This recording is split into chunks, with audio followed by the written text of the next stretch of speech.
Chapter 1, Arjuna Vishada Yoga, the Yoga of Arjuna's Dejection. The Bhagavad Gita opens on the battlefield of Kurukshetra, just before the start of the epic war between the Pandavas and the Kauravas. Chapter 1 sets the scene and introduces the psychological and emotional turmoil of Arjuna, one of the greatest warriors and the central figure to whom Lord Krishna reveals the Gita's teachings. The chapter is composed of 47 verses and is often referred to as the Yoga of Arjuna's Despondency. The scene is set. The first verse is spoken by King Dhritarashtra, the blind father of the Kauravas, who asks his minister, Sanjaya, to describe the events unfolding on the battlefield. His question, "What did my sons and the sons of Pandu do, assembled at the field of Dharma, the field of Kurukshetra?" subtly reflects his anxiety and moral ambiguity, as he fears the consequences of the war. Sanjaya begins to describe how both armies are arrayed and ready for battle. The Kaurava side is led by Duryodhana, Dhritarashtra's ambitious and proud son. Duryodhana surveys the Pandava army and reports on its formation to his teacher, Dronacharya, expressing both confidence and concern. He highlights the strengths of the enemy's side, naming great warriors such as Bhima, Arjuna, Satyaki, and Drupada. Duryodhana then boasts about the strength of his own army, but the underlying tone reveals a sense of insecurity. The warriors on the Kaurava side begin to blow their conch shells, symbolizing readiness for war. In response, the Pandava side also blows their conches. The loud, thunderous sound of the conch shells shakes the hearts of the Kaurava soldiers, foreshadowing the intense battle ahead. Arjuna's moral dilemma.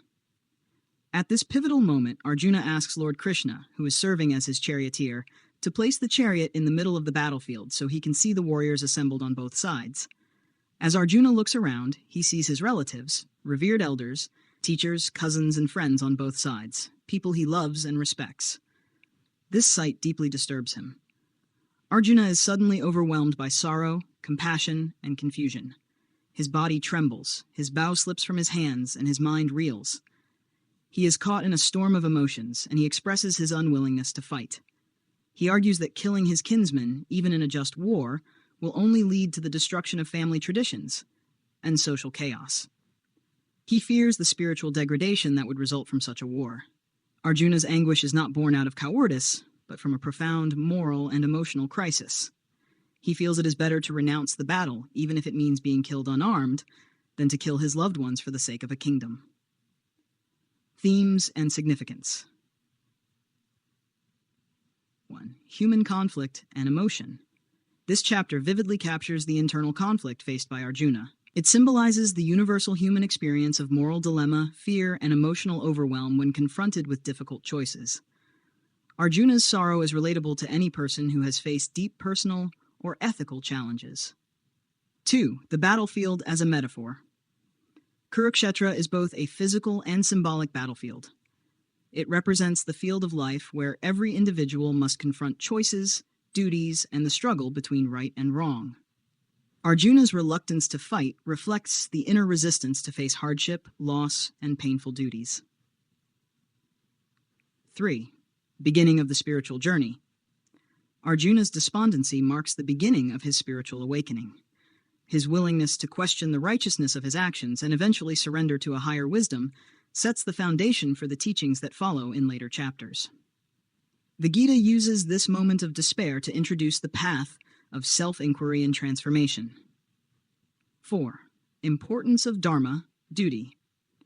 The concept of dharma, or righteous duty, is introduced in Arjuna's questioning. Though he is a warrior whose duty is to fight for justice, he hesitates due to emotional bonds and attachment. This tension between personal emotions and social responsibility becomes a central theme of the Gita. Conclusion of Chapter 1. The chapter ends with Arjuna casting aside his bow and arrows and collapsing onto the seat of his chariot, utterly defeated by his own inner conflict. He turns to Krishna for guidance, not yet fully realizing the divine nature of his charioteer. The last verse sets the stage for the spiritual dialogue that begins in Chapter 2. It marks the transition from worldly concerns to the higher philosophical discourse that defines the Bhagavad Gita. Arjuna's breakdown becomes the catalyst for his transformation.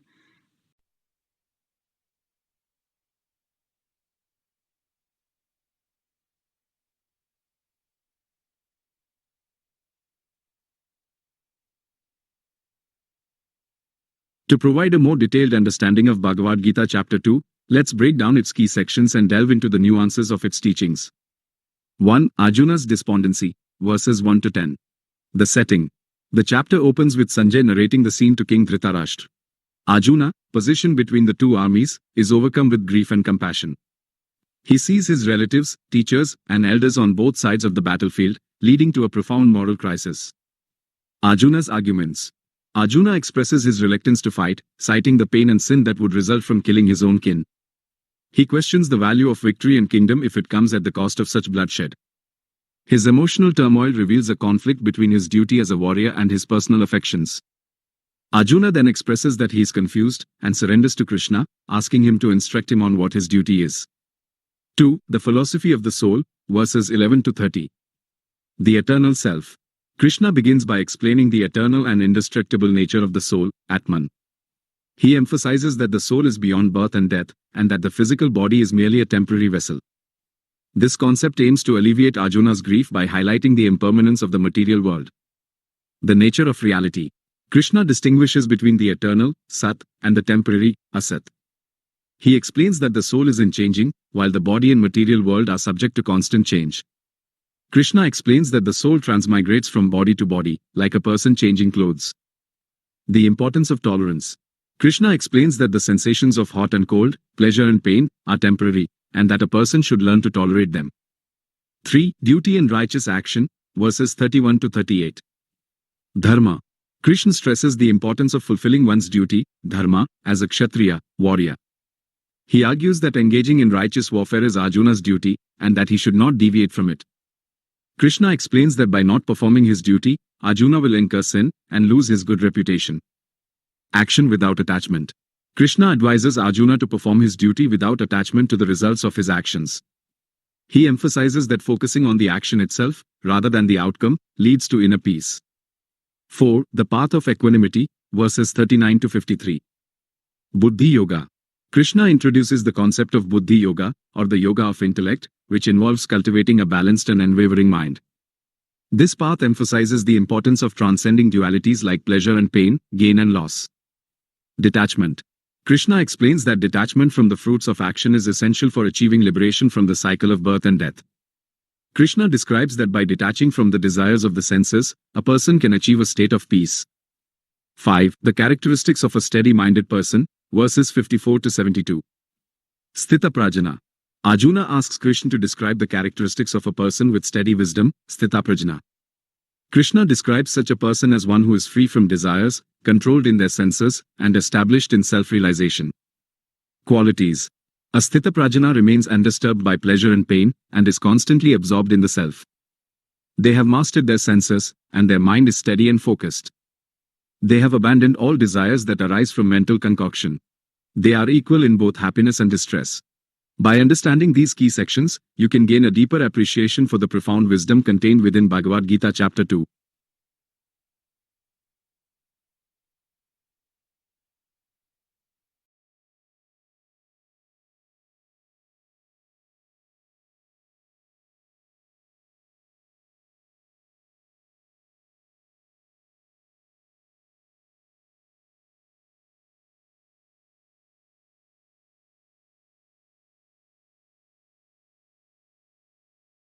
Let's delve into a detailed and elaborate explanation of Chapter 3 of the Bhagavad Gita, Karma Yoga, in English.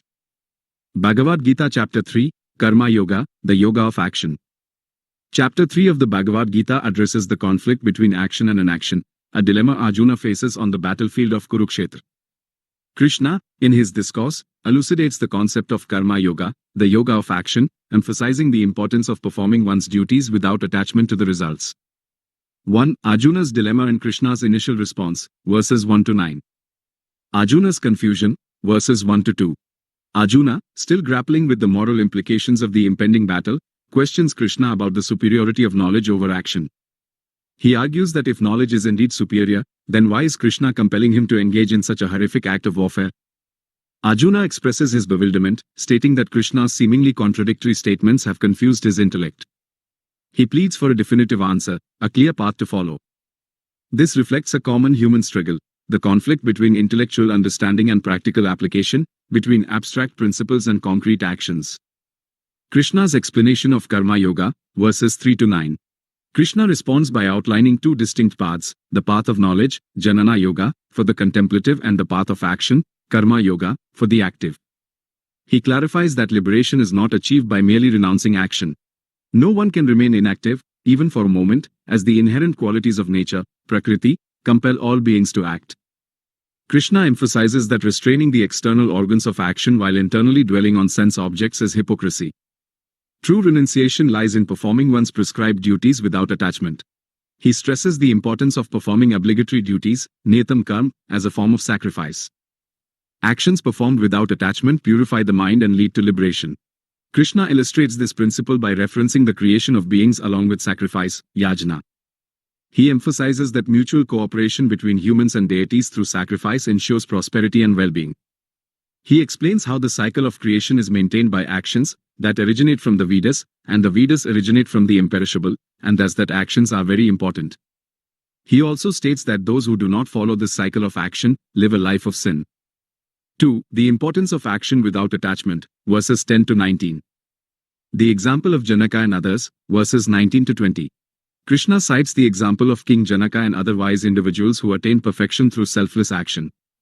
He emphasizes that actions should be performed for the welfare of the world, Loksamagra, setting an example for others to follow.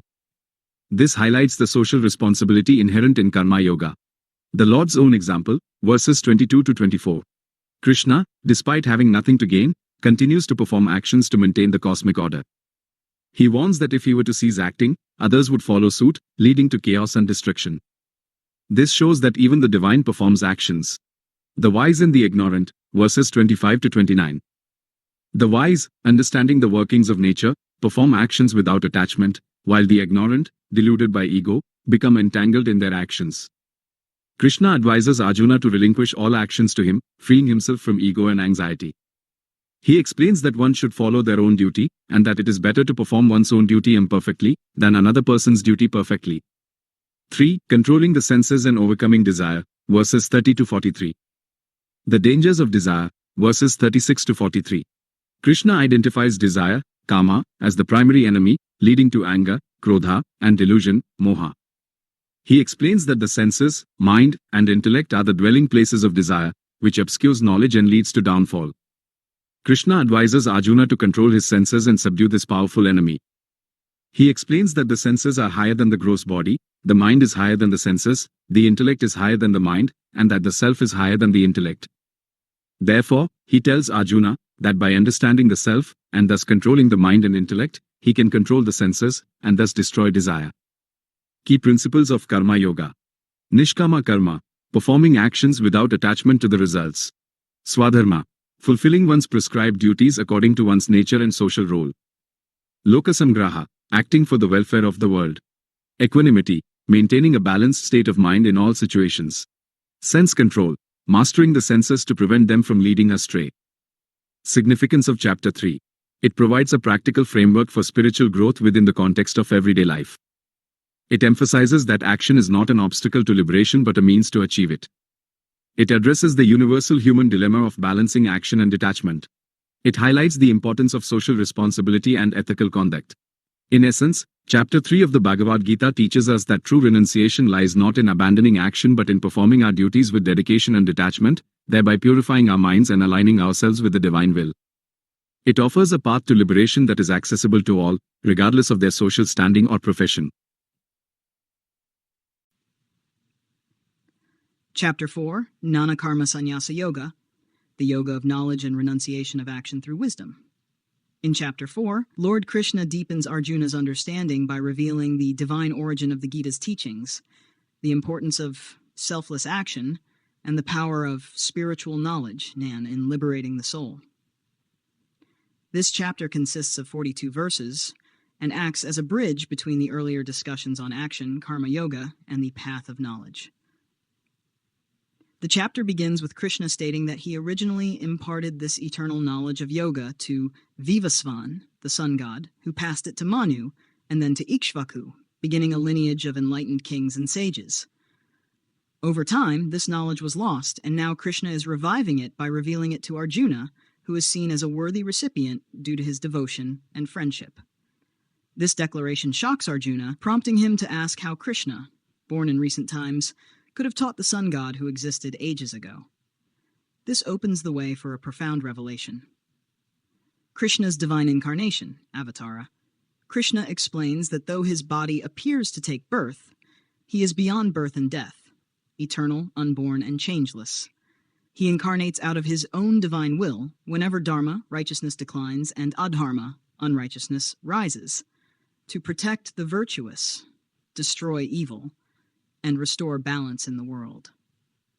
This is the first clear mention of Krishna's avatar principle, God descending in human form to guide humanity. It highlights the compassionate nature of divinity and its active involvement in the world.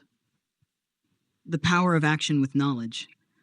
Krishna explains that actions performed without attachment, in alignment with dharma and guided by wisdom, do not bind the soul. This is in contrast to actions performed with desire or ego. Those who understand the true nature of action and inaction, who act with detachment and selflessness, are considered truly wise. This leads to one of the most subtle and profound teachings of the Gita. He who sees inaction in action and action in inaction is wise among men. 4.8.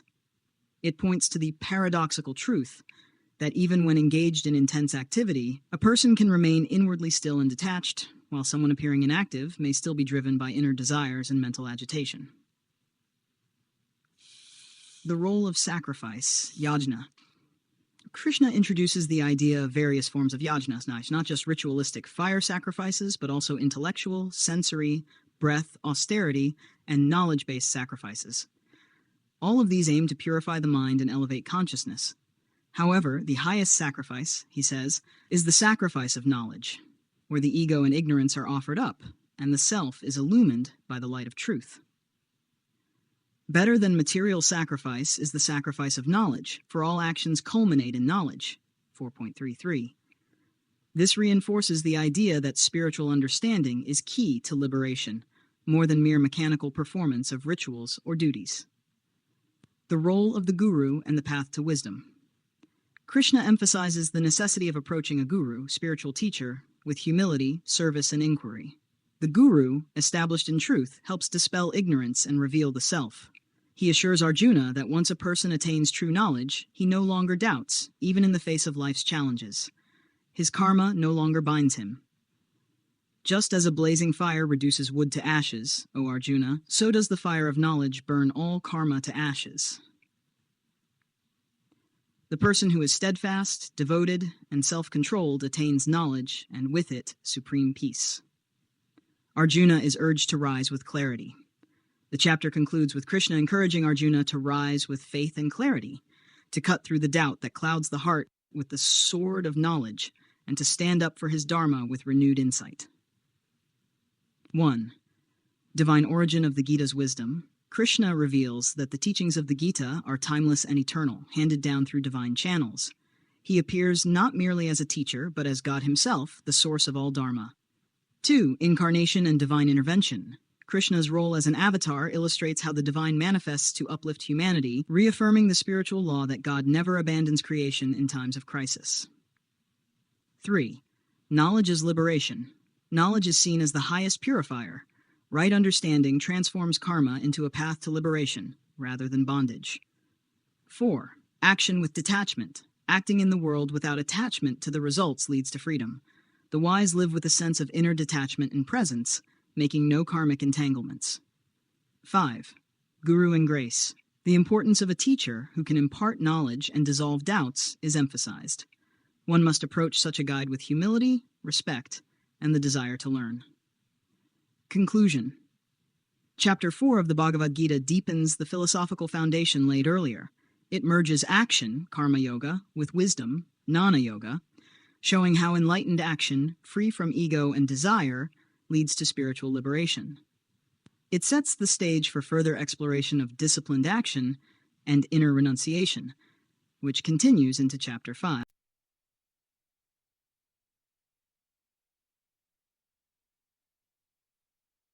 Certainly. Here's a detailed and insightful note on Chapter 5 of the Bhagavad Gita, titled Karma Sannyasa Yoga, the Yoga of Renunciation of Action.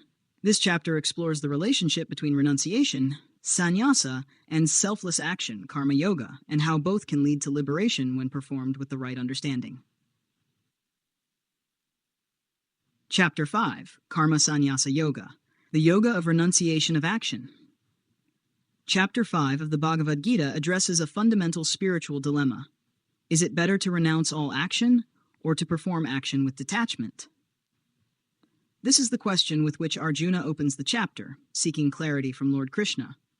The chapter consists of 29 verses and brings together key ideas from the earlier chapters, aiming to harmonize the two major spiritual paths: renunciation, sannyasa, and disciplined action, karma yoga, and ultimately to reveal that both can lead to the same spiritual realization when practiced with wisdom.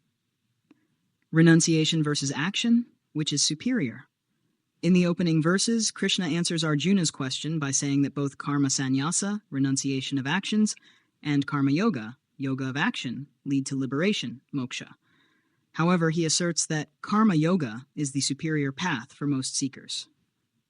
Renunciation and yoga of action both lead to the highest goal, but of the two, karma yoga is superior to renunciation of action. 5.2. Why? Because renunciation, without the maturity of mind and inner detachment, can lead to escapism or suppression of desires. In contrast, karma yoga, when performed selflessly and without attachment to the results, purifies the mind and gradually leads to the same inner renunciation and wisdom that sannyasa intends. True renunciation. Inner detachment. Krishna redefines renunciation. He explains that the true sannyasi is not merely one who gives up external actions, but one who performs all duties without clinging to the fruits, without ego or selfish desire. Such a person acts as an instrument of the divine. He who neither hates nor desires, who is beyond dualities, is easily freed from bondage. This teaching is revolutionary. It tells us that we can live actively in the world, fulfilling our responsibilities, and yet remain inwardly free like a monk, as long as we cultivate non-attachment and equanimity. The wise see oneness in all beings. A central theme of this chapter is equality and non-duality. Krishna describes the vision of a jnani, knower of the self, a person who sees the divine self, Atman, equally in all beings. The wise see the same in a brahmana endowed with learning and humility, in a cow, an elephant, a dog, and even in a dog-eater, outcast. 5.18. Such a sage sees beyond physical and social distinctions, perceiving the unchanging essence in all forms. This spiritual vision of unity leads to peace and unconditional compassion. Liberation through knowledge and detachment. Krishna elaborates on how one can attain Brahman realization, union with the Supreme Reality, through detachment and equanimity. The person who is free from attachment, balanced in pleasure and pain, and focused inwardly, is fit for liberation. Those whose minds are established in equanimity, who are free from delusion and selfishness even while acting, are not bound by karma.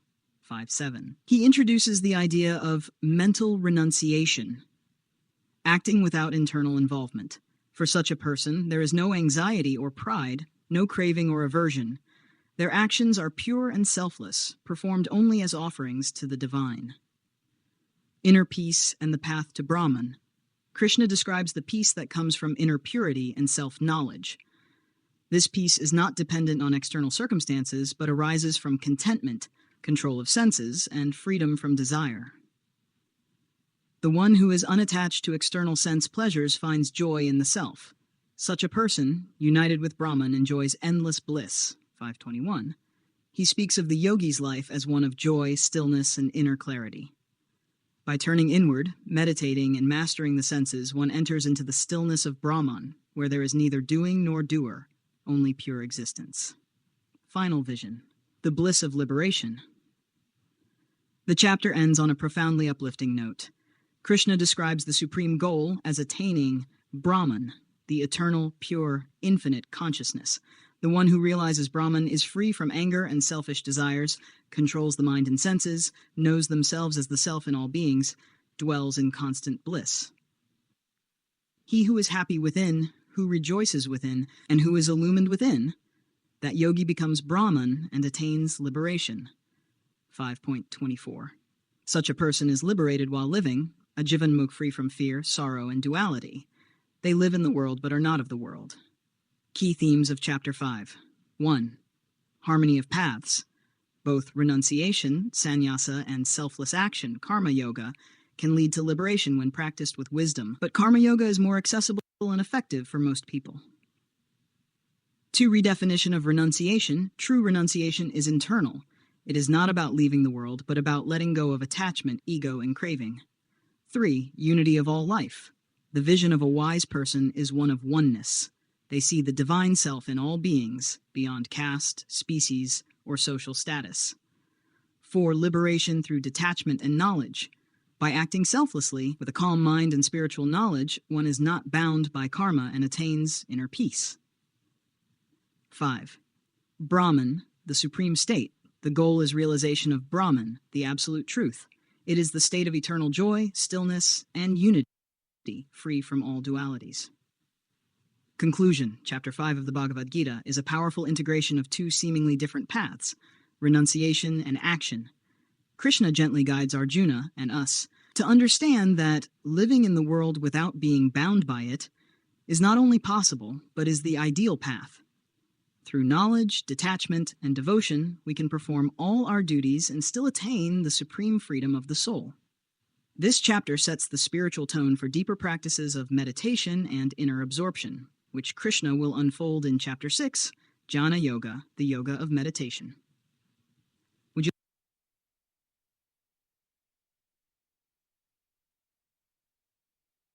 detailed explanation of Chapter 6 of the Bhagavad Gita, titled Chapter 6, Dhyana Yoga, the Yoga of Meditation.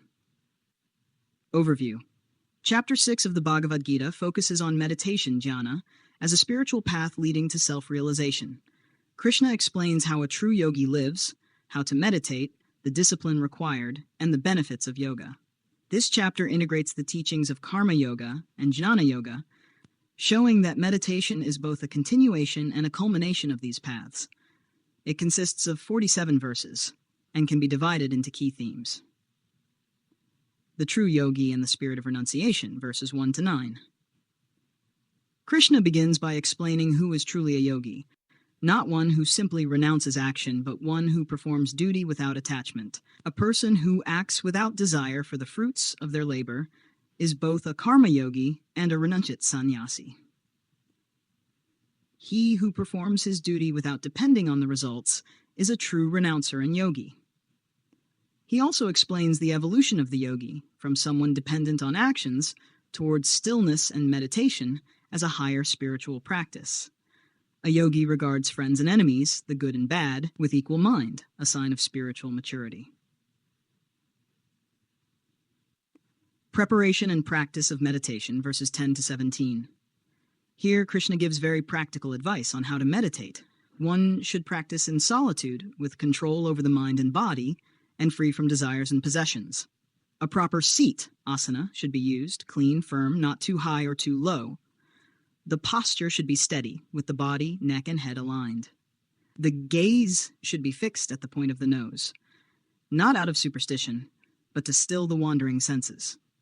With mind controlled and free from fear, established in the vow of celibacy, one should meditate on me with an undistracted mind. Krishna warns against extremes. Neither too much indulgence nor harsh asceticism supports true yoga. Balance in eating, sleeping, working, and recreation is essential. The goal and effects of meditation, verses 18 to 32. As meditation deepens, the yogi detaches from external distractions and turns inward, attains peace, purity, and joy that surpass ordinary happiness, realizes the self, which is unchanging, eternal, and blissful, eventually sees the divine presence in all beings, and all beings in the divine.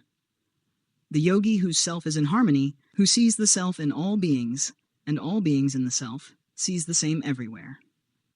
6.29. This vision of oneness, universal consciousness, is the true fruit of meditation and the mark of an enlightened yogi. Such a person remains equanimous in pain and pleasure, gain and loss. 4. The fall and rise of the yogi, verses 33 to 45. Arjuna then raises a doubt. What happens to a sincere seeker who fails in meditation due to lack of discipline or distraction? Does such a person get lost? Krishna answers with assurance, such a person does not perish. They are reborn in a righteous or spiritual family. They continue their spiritual journey from where they left off, driven by past impressions, samskaras. Eventually, they are drawn back to the path of yoga and attain liberation. By virtue of the impressions of previous births, he is automatically carried forward, even against his will. This gives immense hope. No spiritual effort is ever wasted. 5. The Supreme Yogi, verse 46-47. Krishna concludes with a comparison.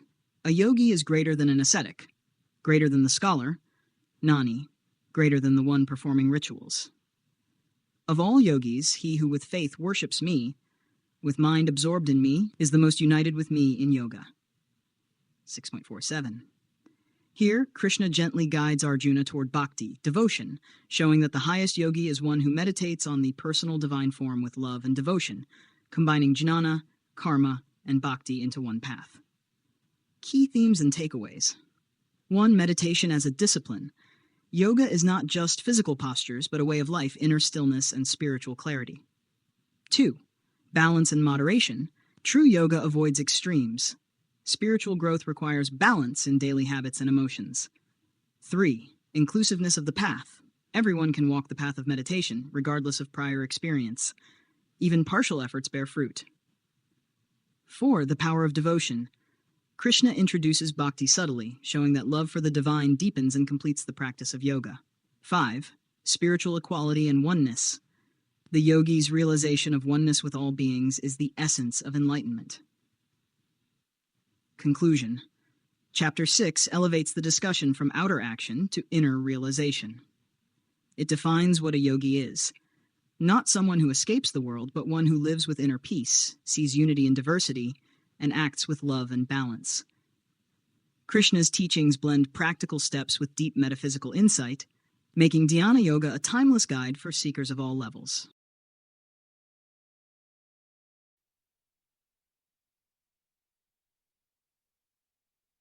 Of course, here's a detailed explanation of Chapter 7 of the Bhagavad Gita, titled Chapter 7, Jnana Vijnana Yoga, the Yoga of Knowledge and Wisdom. Chapter 7 of the Bhagavad Gita marks a shift in tone and depth. After discussing various yogas such as karma, action, jnana, knowledge, and dhyana, meditation, Lord Krishna now begins to reveal his own essential nature more directly and expansively.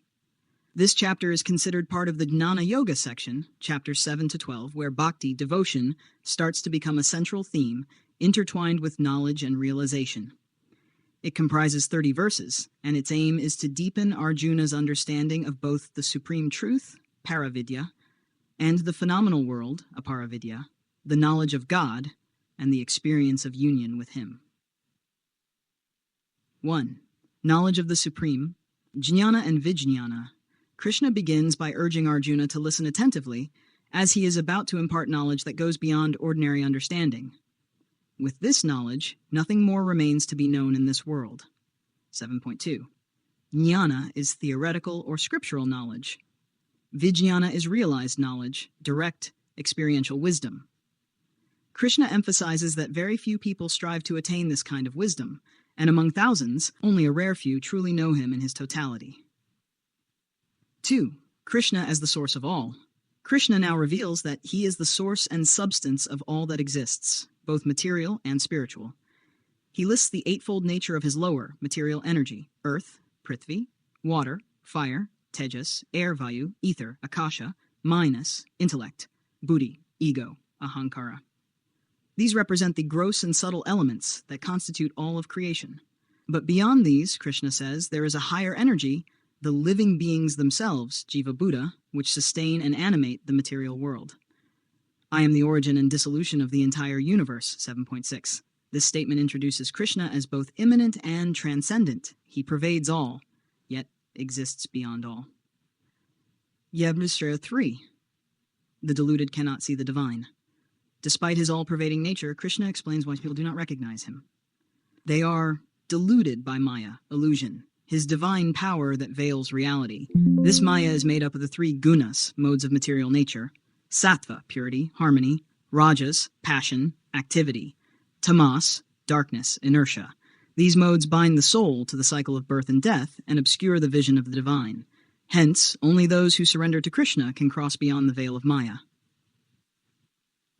4 types of devotees. Krishna then classifies 4 types of devaktas who approach him. 1. Artharthi, the seeker of wealth or material benefit. 2. Arta, the one in distress or suffering. 3. Jinasu, the curious inquirer seeking knowledge. 4. Nani, the wise one, who seeks the self and knows God. Among these, Krishna praises the jnani the most, the one who worships him with unwavering devotion and sees him as the supreme goal. The wise one is my very self. 7-8. However, he assures that all 4 types of devotees are noble and dear to him, as they have taken the first steps toward spirituality. 5. The problem of misplaced worship. Krishna addresses why people worship other deities or forces, even though he is the ultimate source of all divine power. Those whose desires are fueled by material motives may worship various gods or powers according to their nature. Krishna grants their faith and their desires are fulfilled, but those results are temporary and limited. Those who worship other gods with faith actually worship me, but in an improper manner. 723. This clarifies a crucial spiritual point. All worship reaches Krishna, but only those who worship him with pure knowledge and devotion attain him completely and eternally. Krishna is the supreme goal. Krishna lists aspects of his divine manifestations. I am the taste in water, the light of the sun and moon, the syllable Om in the Vedas. 7.8. He further adds, among beings he is life itself. Among the strong, he is strength without desire or attachment. In all that is pure and sacred, Krishna is the essence. This reveals God in all aspects of the natural and moral order. A deep panentheistic vision, God in everything and beyond everything. Verse 7, the rare attainment of true devotion. In the closing verses, Krishna explains that many people cling to finite pleasures and worldly goals, but only a rare soul, after many lifetimes of spiritual practice and purification, recognizes him as the supreme cause and all in all. After many births, the wise one comes to me, realizing Vasudeva is all. Such a great soul is very rare. He encourages Arjuna to go beyond desires, beyond transient gains, and to take full refuge in him. Key themes of Chapter 7. 1. Integration of knowledge and devotion. Krishna now blends philosophy with bhakti, suggesting that true knowledge is incomplete without devotion, and vice versa. 2. God is immanent and transcendent. Krishna is the material and the spiritual, the cause and the effect, the visible and the invisible. This is a key Vedantic teaching. 3. Maya and the gunas. The world's illusion arises due to the 3 modes of nature. Only by surrendering to Krishna can one transcend them. 4. Divine grace and rare realization. While many seek God for worldly reasons, the wise one seeks only God. Such a soul is rare and deeply loved by the divine. Conclusion. Chapter 7 marks a powerful theological and spiritual revelation in the Gita. Krishna unveils himself as the absolute reality, the source of all existence, and the ultimate refuge. He teaches that while many may begin the journey to God for personal reasons, the highest goal is to know him as the all-pervading divine, to love him not for what he can give, but for who he is.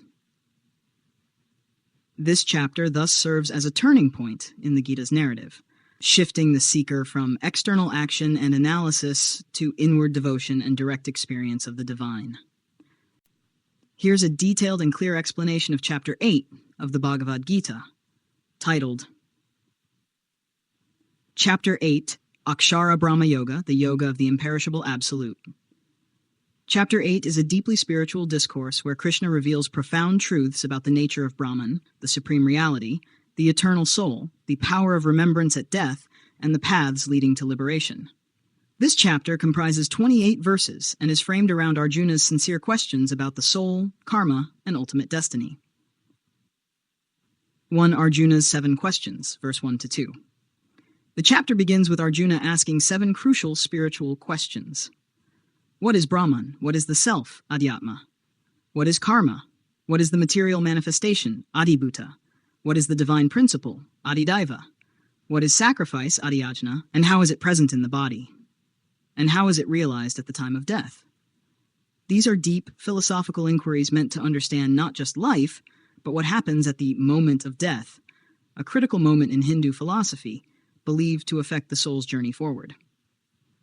Krishna's answers. Definitions of spiritual terms. Krishna gives brief but profound definitions. Brahman, the imperishable supreme reality, beyond all dualities, verse 3. Adhyatma, the individual self or spiritual consciousness residing in the body.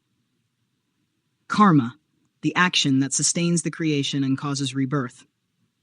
Adhibuddha, the perishable physical world, including the body and all material forms. The cosmic intelligence, or the supreme consciousness governing all beings, often linked with Ishvara.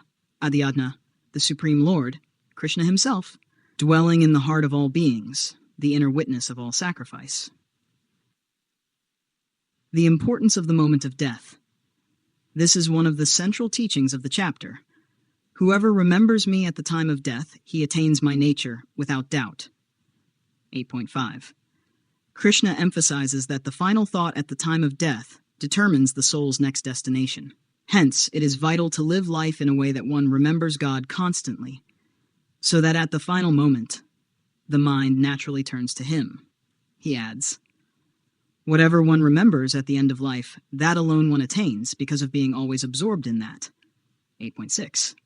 This underscores the power of habitual remembrance, smarana, and consistent focus in spiritual practice. The yogic path to the Supreme. Krishna outlines how a devoted yogi, through practice of meditation, breath control, pranayama, and focus on the divine syllable Om, can consciously depart the body and reach the eternal realm, beyond rebirth. Meditating on the Supreme Person with a steady mind and devotion, one attains Him. The yogi brings the life force upwards through the energy centers, chakras, fixing the mind on Krishna, chanting Om, the sacred sound symbolizing the Absolute. 5. The eternal abode. Krishna speaks of the imperishable spiritual world, Paramdhamma, often called Vaikuntha or Goloka, where souls live in eternal union with the divine. This abode is not lit by sun, moon, or fire, beyond the cycles of creation and destruction, the destination of those who attain Him.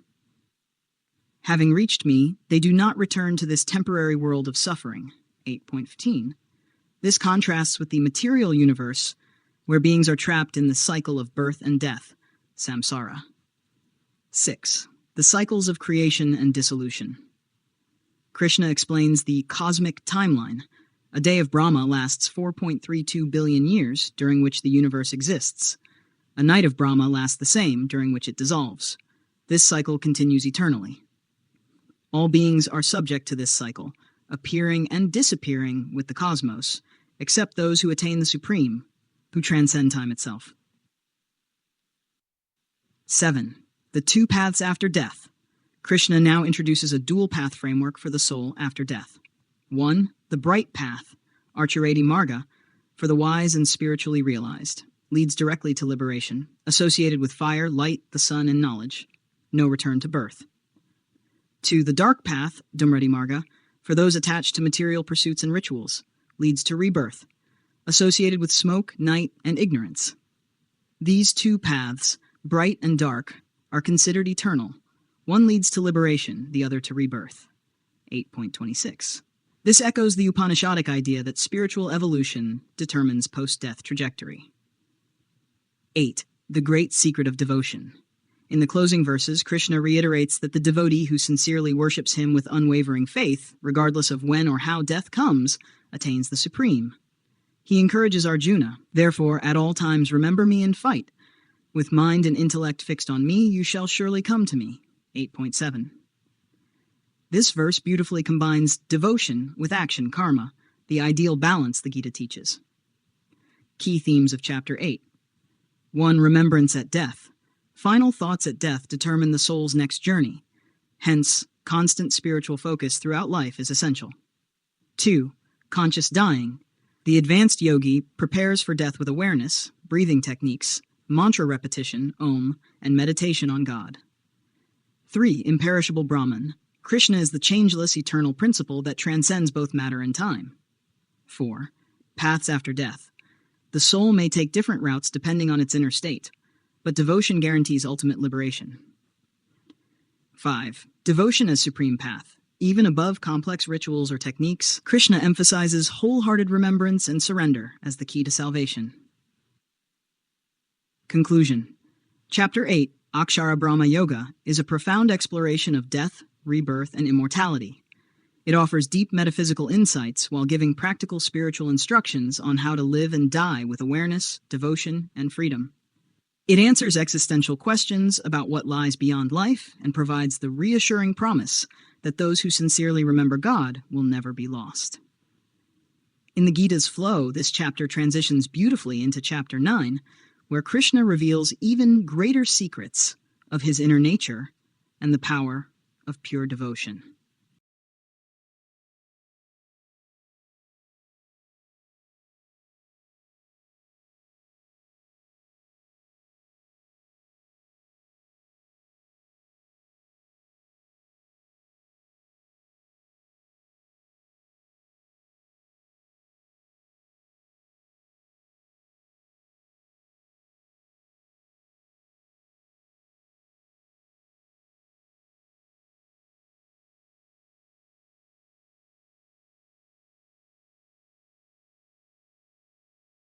A detailed explanation of Chapter 9 of the Bhagavad Gita, titled Chapter 9, Raja Vidya, Rajaguhya Yoga, the Yoga of Royal Knowledge and Royal Secret.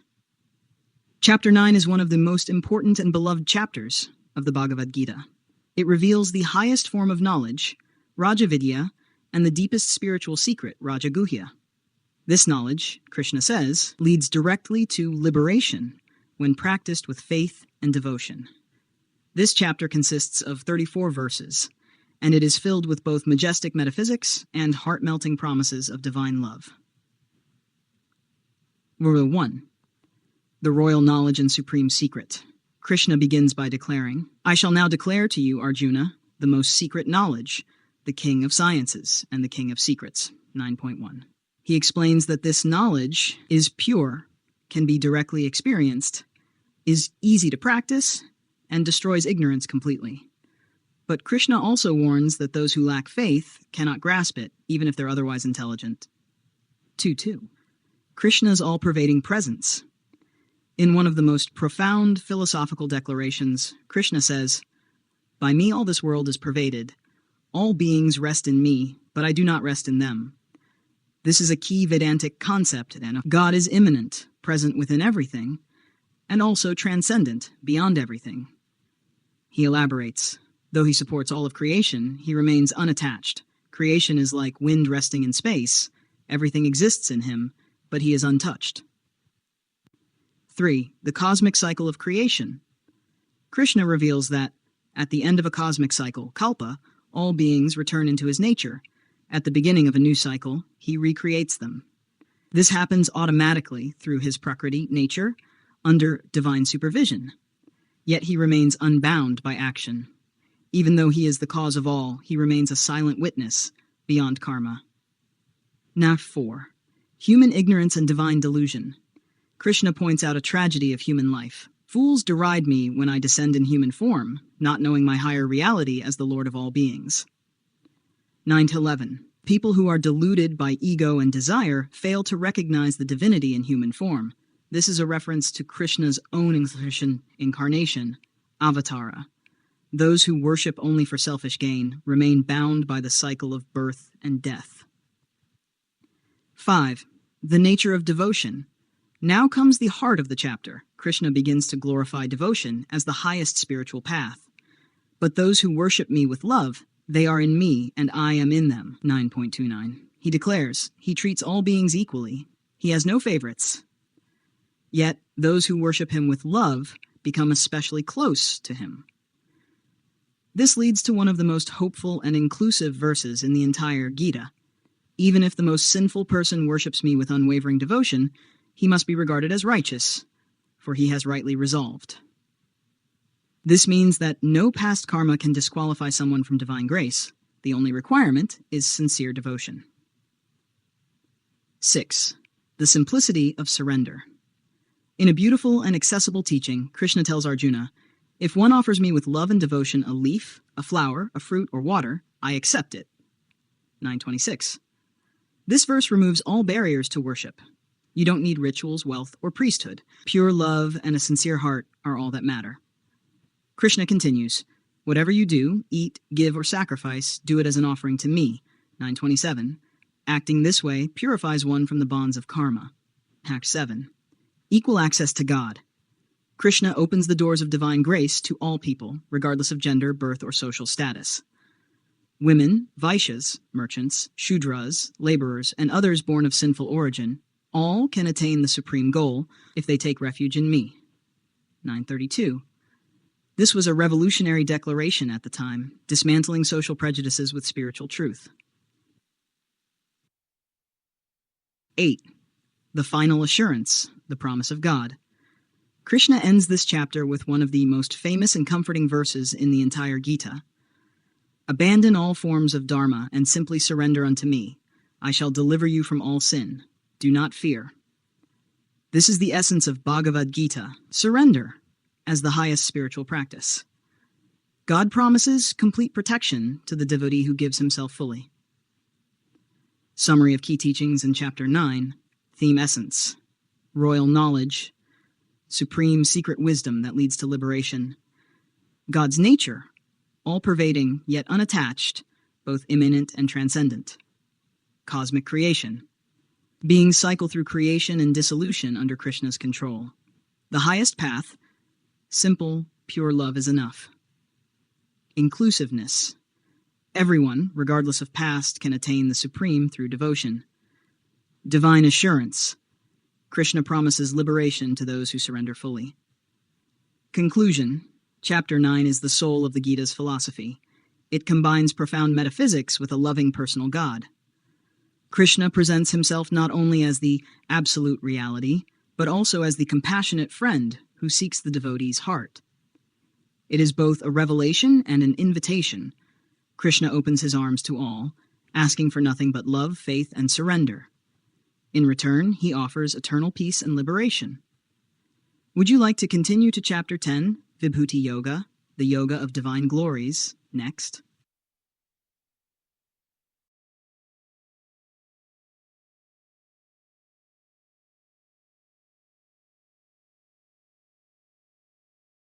Let's dive into Chapter 10 of the Bhagavad Gita, titled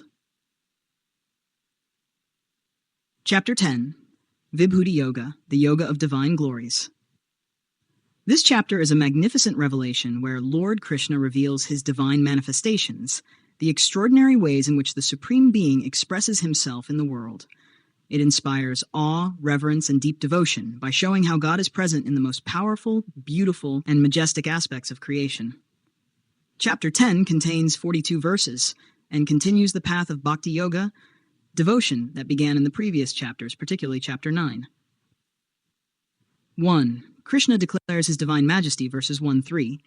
Krishna opens with a powerful declaration. Listen to me again, Arjuna. I will tell you further about my supreme words out of compassion for you. 10.1. He says that he is the origin of all gods and sages. Those who know him as unborn and beginningless become free from delusion and sin. Knowing the true divine nature of Krishna is a path to liberation. 2. The source of all qualities and beings, verses 4-6. Krishna reveals that all mental qualities and emotions, like intellect, wisdom, non-attachment, truth, forgiveness, fear, courage, compassion, fame, infamy, all arise from him. Even the 7 great sages, Saptarishis, and the 4 ancient Manas were born from his mind and will, and they shaped all of creation. In other words, he is the source of everything. 3. The wise devotees, verses 7-11. Krishna beautifully describes the nature of his true devotees. Those who know me as the origin of all worship me with love and devotion. 10.8. He explains how these devotees constantly think of him, talk about him, find joy in him alone. To such sincere devotees, Krishna gives Buddhi Yoga, the divine intelligence by which they come to me. 10.10. And then he says something very profound and personal. Out of compassion, I dwell in their hearts and destroy the darkness of ignorance with the shining lamp of knowledge. 10:11. This shows the intimacy between the divine and the devotee. Krishna is not a distant God. He lives in the heart of the one who loves him. 4. Arjuna's awe and request, verses 12 to 18. After hearing all this, Arjuna is overwhelmed with reverence. He acknowledges Krishna as the supreme Brahman, the supreme abode, the eternal, divine, unborn Lord, the first of gods and the origin of all beings. He then asks, "Tell me in detail of your divine glories, by which you pervade all these worlds." Arjuna wants to deeply meditate on Krishna by understanding his divine manifestations in the world. Krishna lists his divine vibhutis, verses 19 to 42. Now begins one of the most poetic and majestic sections of the Gita. Krishna says, "I shall now declare to you my divine glories, the most prominent ones, for there is no end to my manifestations." He then lists his presence in the best, brightest, and most powerful of things. Here are some highlights. If you see, that is me, the soul in all beings. I am that. Among Adityas I am Vishnu. Among lights I am the radiant sun. Among Marut's wind gods I am Samaveda. Among gods I am Indra. Among senses I am the mind. Among elements I am water. Among sacrifices I am japa, chanting of God's name. Among trees I am a sacred fig. Among sages, a weapon, the thunderbolt. Among lakes I am the ocean. Among great beings, I am time. Among animals, I am the lion. Among birds, I am Garuda. Among serpents, I am Vasuki. Among purifiers, I am the wind. I am the ruler.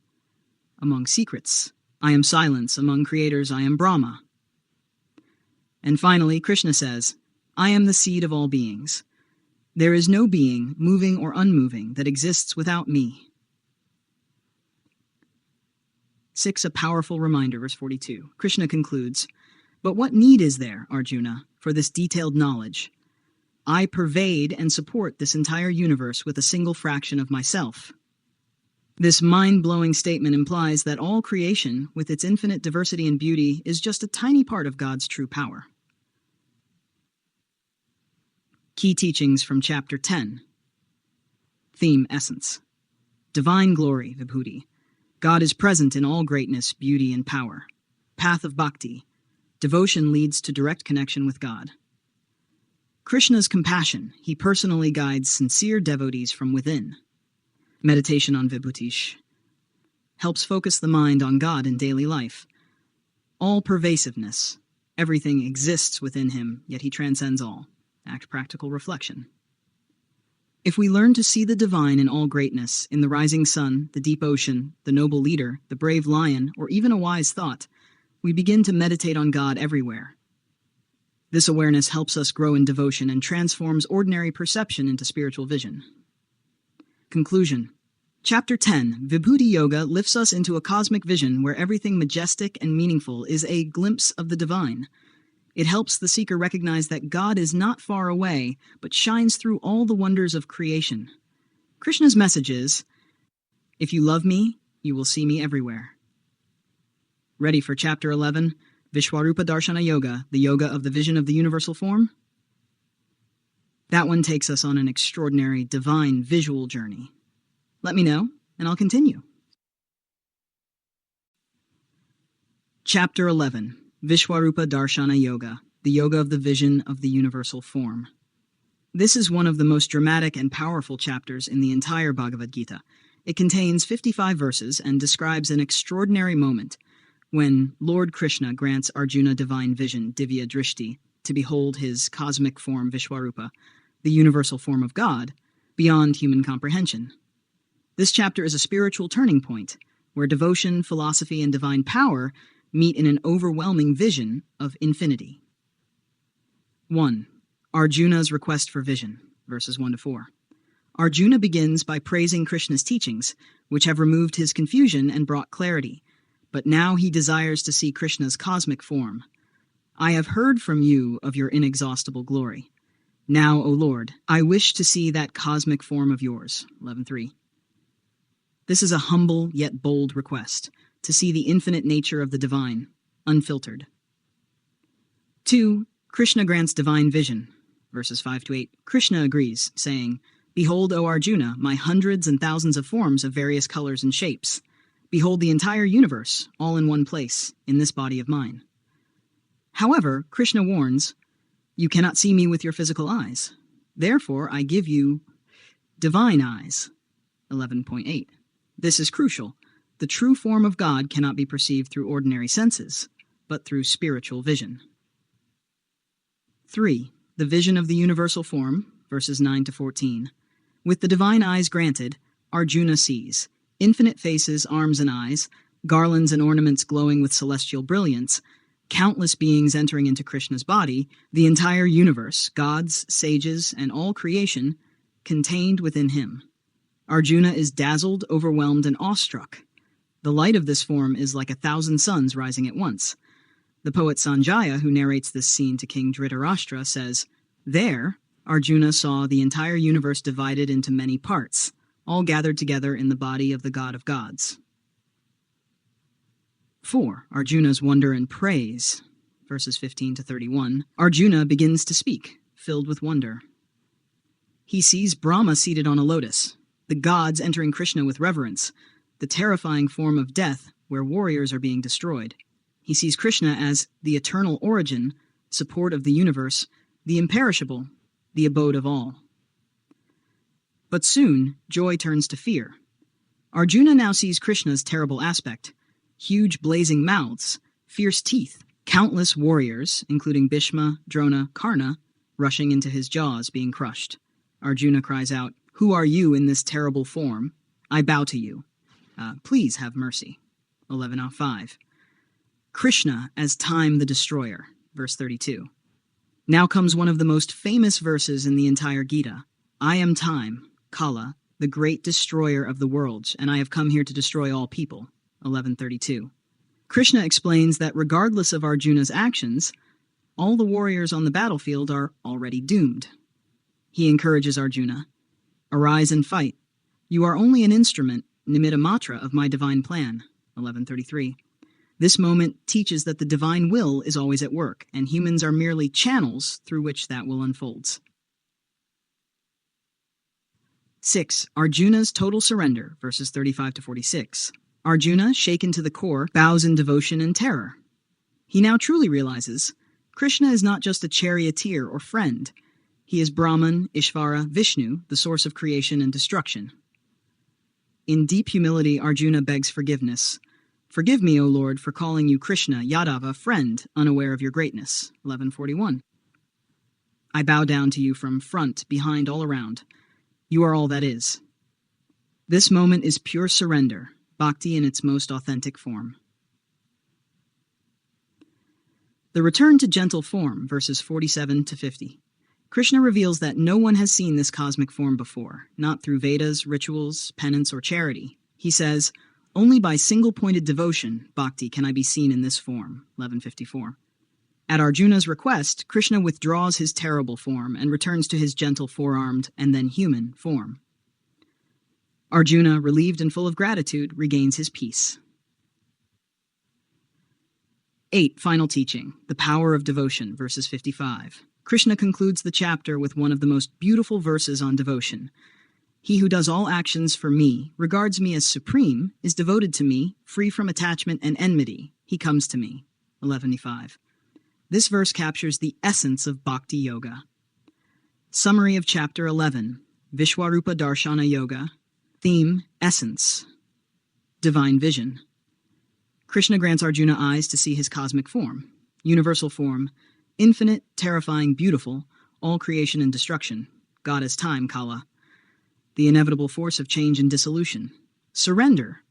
Arjuna realizes the true divinity of Krishna and bows in awe. Role of devotee. Human beings are instruments of the divine plan. Path of bhakti. Only through loving devotion can one know and see God. Final Reflections, Chapter 11, is a vision of God beyond religion, name, or form, a cosmic intelligence that births and absorbs the entire universe. It teaches us, true devotion requires surrender, humility, and faith. Even the terrifying aspects of life, death, change, destruction, are under divine control. God is not only personal and loving, but also unfathomably vast and impersonal. By the end of this chapter, Arjuna's inner transformation is nearly complete. He no longer sees Krishna as merely a friend, but as the Lord of the universe. Ready to continue with Chapter 12, Bhakti Yoga, the Yoga of Devotion? It's a sweet return to the heart after this epic vision. Let me know. Dive into the deeply heartfelt and beautiful. Chapter 12, Bhakti Yoga, the Yoga of Devotion. This chapter, containing 20 verses, is a short but profound guide to the path of devotion, Bhakti Yoga.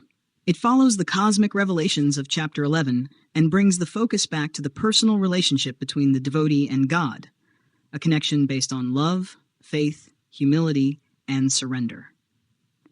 In this chapter, Arjuna asks a simple but important question, and Lord Krishna's answer becomes one of the most compassionate and universally appealing teachings in the Gita.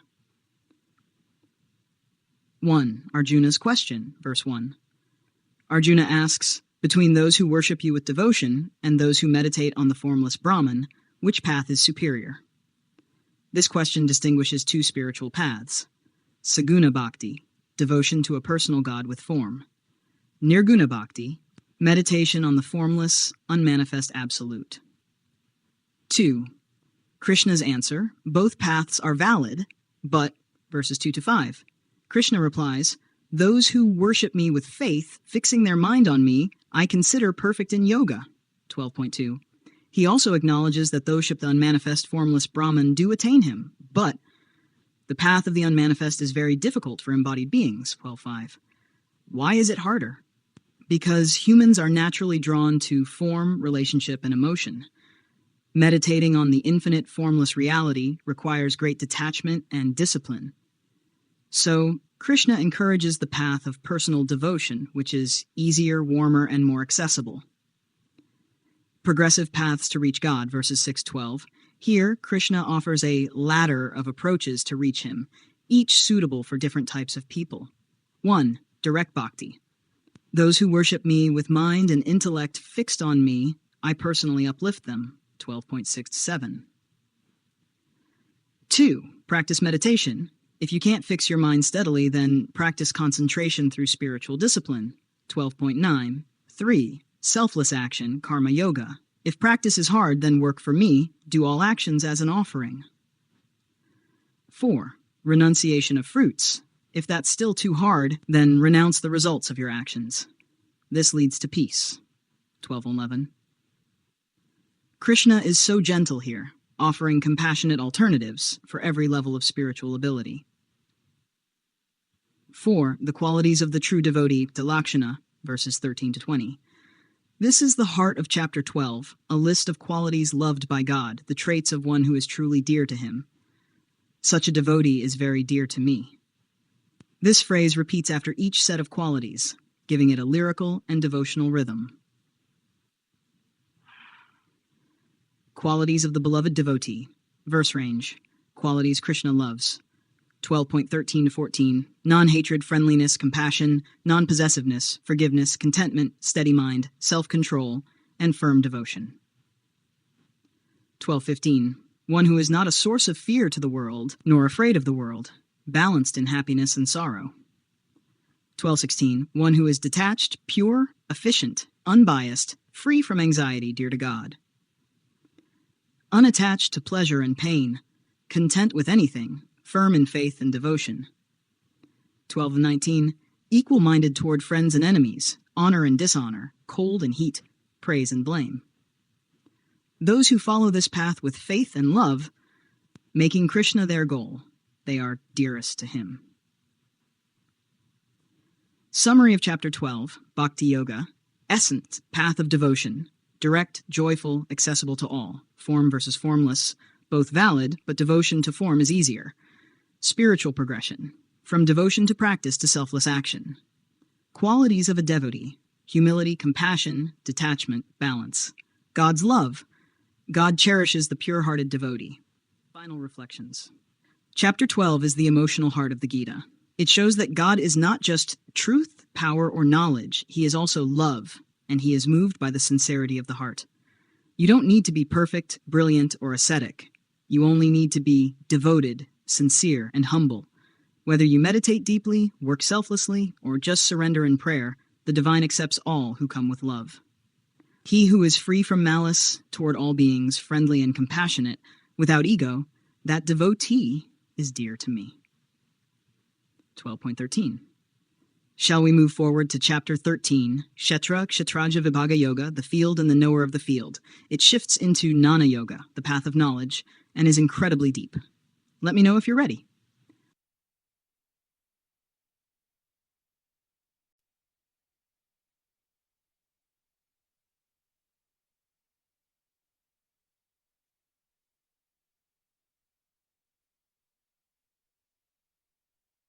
Bhagavad Gita, Chapter 13, Kshetra Kshetrajana Vibhaga Yoga, the yoga of distinguishing the field and the knower of the field, in detail. Chapter 13 of the Bhagavad Gita, titled Kshetra Kshetrajana Vibhaga Yoga, delves into the fundamental distinction between Kshetra, the field, and Kshetrajana, the knower of the field. This knowledge is presented by Lord Krishna as crucial for attaining true understanding and liberation. Arjuna initiates the chapter by asking Krishna about the nature of Prakriti, nature, matter, Purusha, the enjoyer, spirit, the Kshetrajana, knowledge, jnana, and the object of knowledge, jnana. Here's a detailed breakdown of the key topics covered in this chapter. 1. Definition of Kshetra, the field, verses 1 to 7. Krishna begins by defining the Kshetra as this body. However, this body is not limited to the physical form alone. It encompasses the entire psychophysical organism, including the 5 great elements, Mahabhutani, earth, water, fire, air, and ether, space. These are the fundamental building blocks of the physical world and the physical body. Ego, ahankara, the sense of I, or mind, the false identification with the material body and mind. Intellect, buddhi, the faculty of discrimination, understanding, and decision-making. The unmanifested, avyakta, the primordial, indifferentiated state of Prakriti, the source of all material manifestation. The 10 senses, indriyani, 5 senses of perception, hearing, touch, sight, taste, smell, and 5 senses of action, speech, hands, feet, anus, genitals. The one mind, manas, the faculty of thought, feeling, and willing. It processes sensory input and generates desires and emotions. The 5 objects of the senses, visaya, sound, touch, form, taste, and smell, the stimuli perceived by the senses. Desire, ichcha, hatred, dvesa, pleasure, sukham, pain, dukham, these are the feelings and reactions that arise within the field. The aggregate, sanghata, the combination of all the above elements forming the body-mind complex. Intelligence, satana, consciousness as it is conditioned by the field. Fortitude, dhrati, the capacity for endurance and perseverance. Krishna emphasizes that all these constitute the field of activity where the Purusha interacts with Prakriti. 2. Definition of Kshetrajana, the knower of the field, verses 2 to 3. The Kshetrajana is defined as the one who knows this body, the field. This refers to the individual soul, Atma, the conscious principle that is aware of the activities and experiences within the Kshetra. Crucially, Krishna declares that he, the Supreme Lord, is also the knower in all fields. This signifies the presence of the Paramatma, Supersoul, residing within every living being, witnessing all activities. Understanding both the individual Atma and the Paramatma as the knowers of the field is declared to be true knowledge. 3. The nature of knowledge, jnana, verses 8 to 12. Krishna then elaborates on what constitutes true knowledge, listing a series of qualities that cultivate this understanding. Humility, amanitvam, absence of pride and the desire for recognition. Unpretentiousness, adambhitvam, lack of hypocrisy and outward show of righteousness. Non-violence, ahimsa, abstinence from causing harm to any living being in thought, word, or deed. Forbearance, kshanti, tolerance and patience in the face of difficulties and insults. Uprightness, arjavam, honesty and straightforwardness in thought, speech, and action. Service to the teacher, akaryapasanam, respectful and dedicated service to a genuine spiritual preceptor. Purity, sokam, internal and external cleanliness. Steadfastness, stharin, firmness and perseverance in one's spiritual practices. Self-control, atma vinigraha, restraint of the senses and the mind. Detachment from sense objects, indriyarthesu vairagyam, absence of strong attachment to the pleasures derived from the senses. Absence of egoism, anahankara, freedom from the false identification with the material body and mind. Perception of the evil in birth, death, old age, sickness, and pain, janma mistrityu jara vyadhi dukha dosanudasanam, recognizing the inherent suffering in the cycle of material existence. Non-attachment, asakte, freedom from excessive attachment to family, home, and possessions. Even-mindedness in pleasure and pain, anabhisvanga putra dara gradisu nityam, maintaining equanimity in both favorable and unfavorable situations. Constant devotion to me, avibhikarani bhakte, unwavering and exclusive devotion to the Supreme Lord.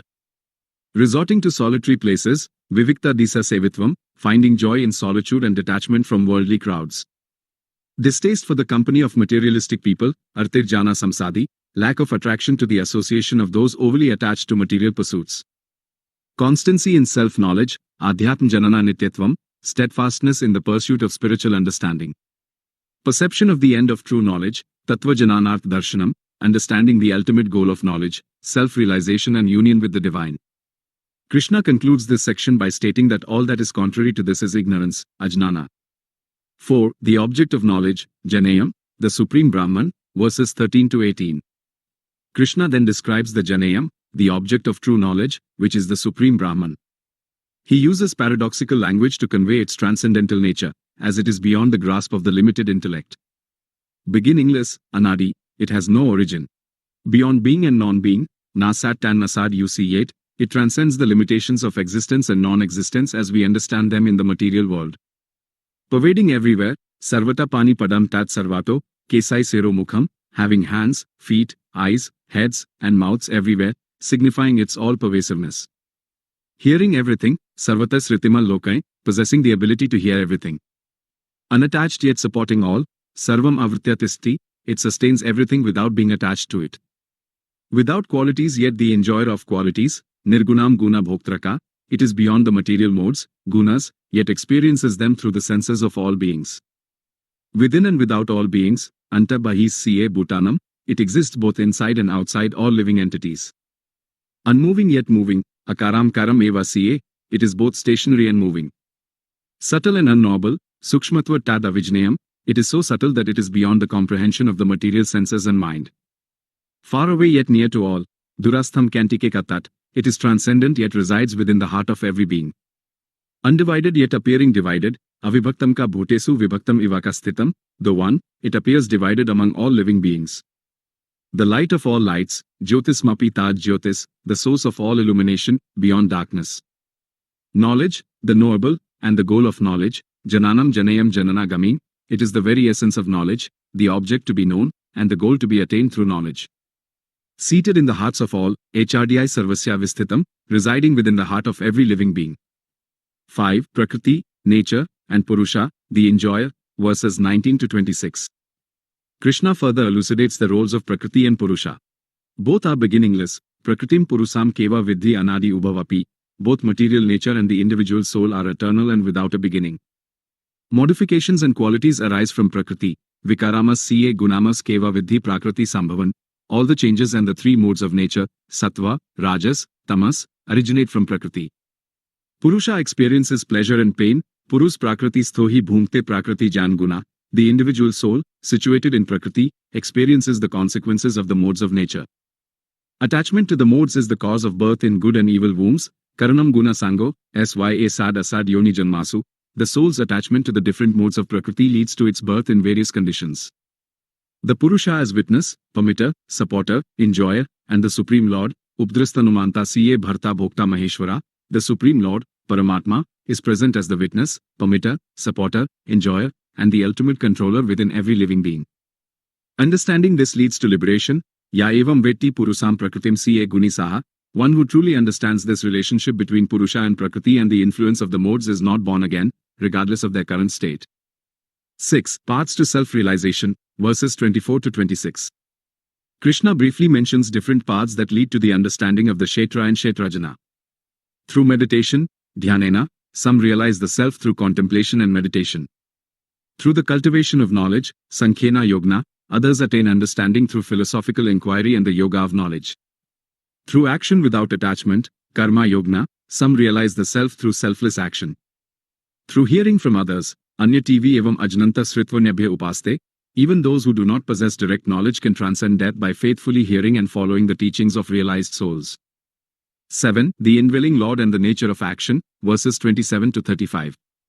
Krishna concludes the chapter by emphasizing the presence of the Supreme Lord in all beings, samam sarvesu bhuteshu tishthantam parameshwaram.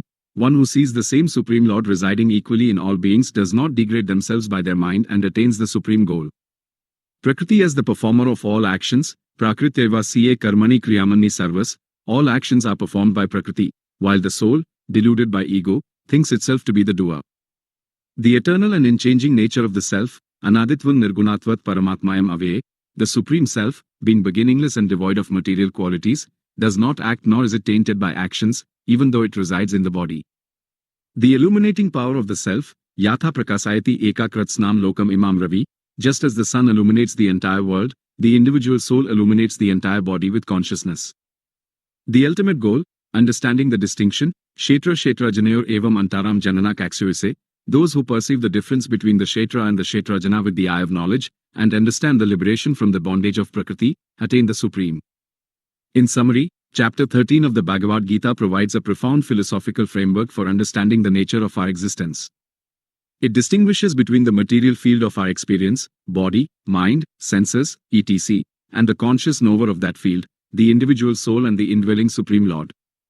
By cultivating true knowledge, characterized by humility, non-violence, devotion, and detachment, one can transcend the false identification with the material realm and realize their true nature, ultimately leading to liberation.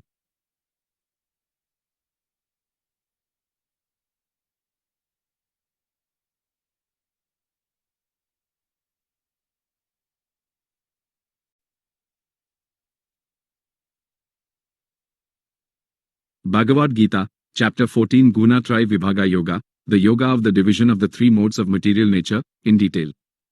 Chapter 14 of the Bhagavad Gita, titled Gunatraya Vibhaga Yoga, delves into the intricate workings of Prakriti, material nature, through its three modes, gunas, sattva, goodness, rajas, passion, and tamas, ignorance. Lord Krishna explains how these fundamental qualities influence all aspects of creation and condition the embodied soul. He emphasizes the importance of understanding these modes to transcend their influence and attain liberation. Here's a detailed breakdown of the key topics covered in this chapter. 1. The Supreme Knowledge and the Source of Creation, verses 1 to 4. Krishna begins by declaring that he will reveal the Supreme Wisdom, the best of all knowledge, knowing which the sages attain supreme perfection.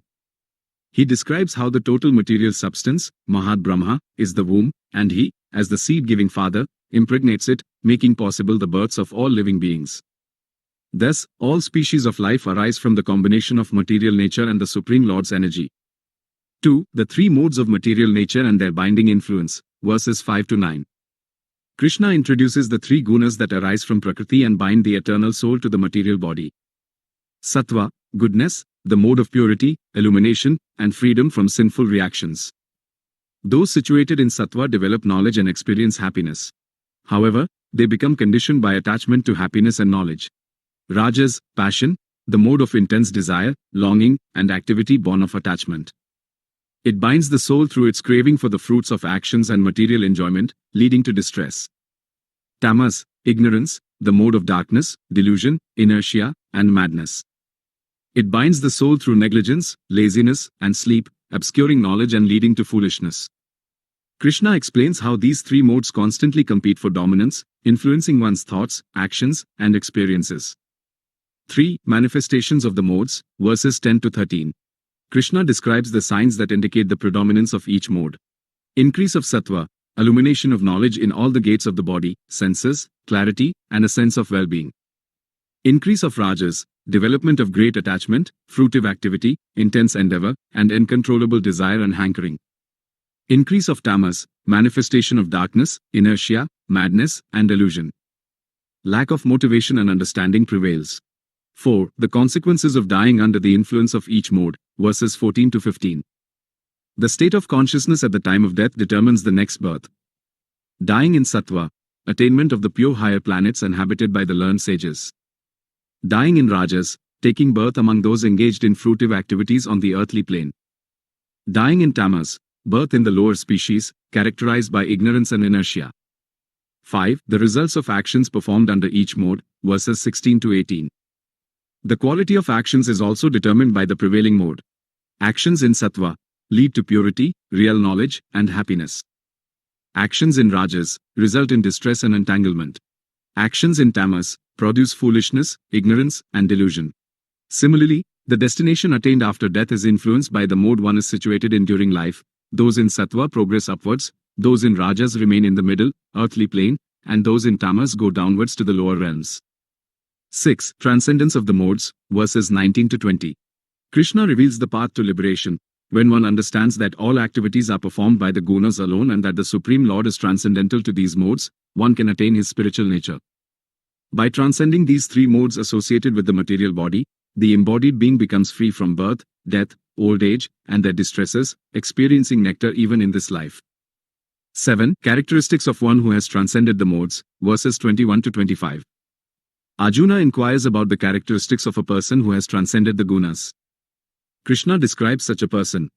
Neutral to the presence or absence of the modes, they neither hate illumination, attachment, and delusion when present nor long for them when absent. Unwavering and undisturbed, they remain equipoised amidst the reactions of the material qualities, understanding that the gunas are acting. Seated like a neutral observer, they are detached from the activities of the gunas.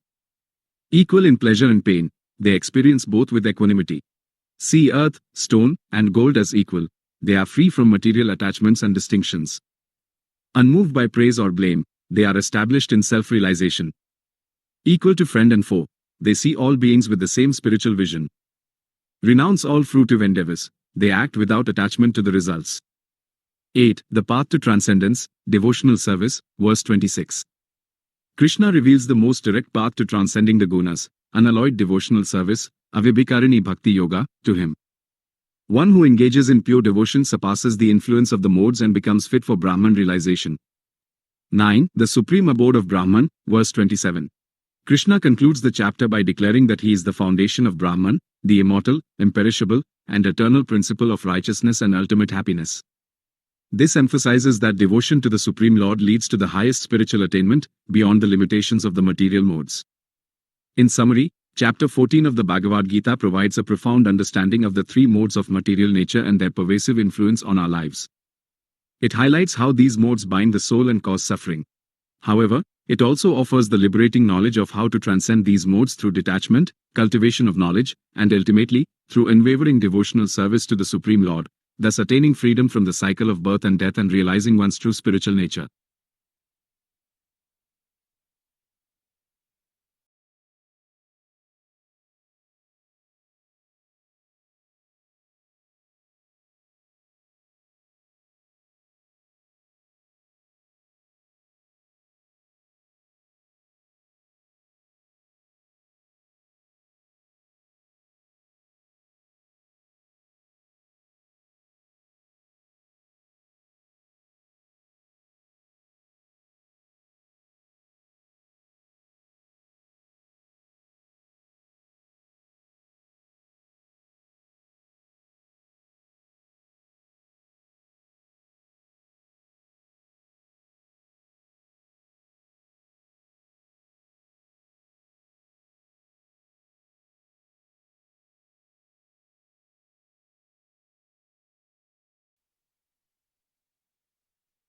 Bhagavad Gita, Chapter 15 Purushottama Yoga, the Yoga of the Supreme Person, in detail.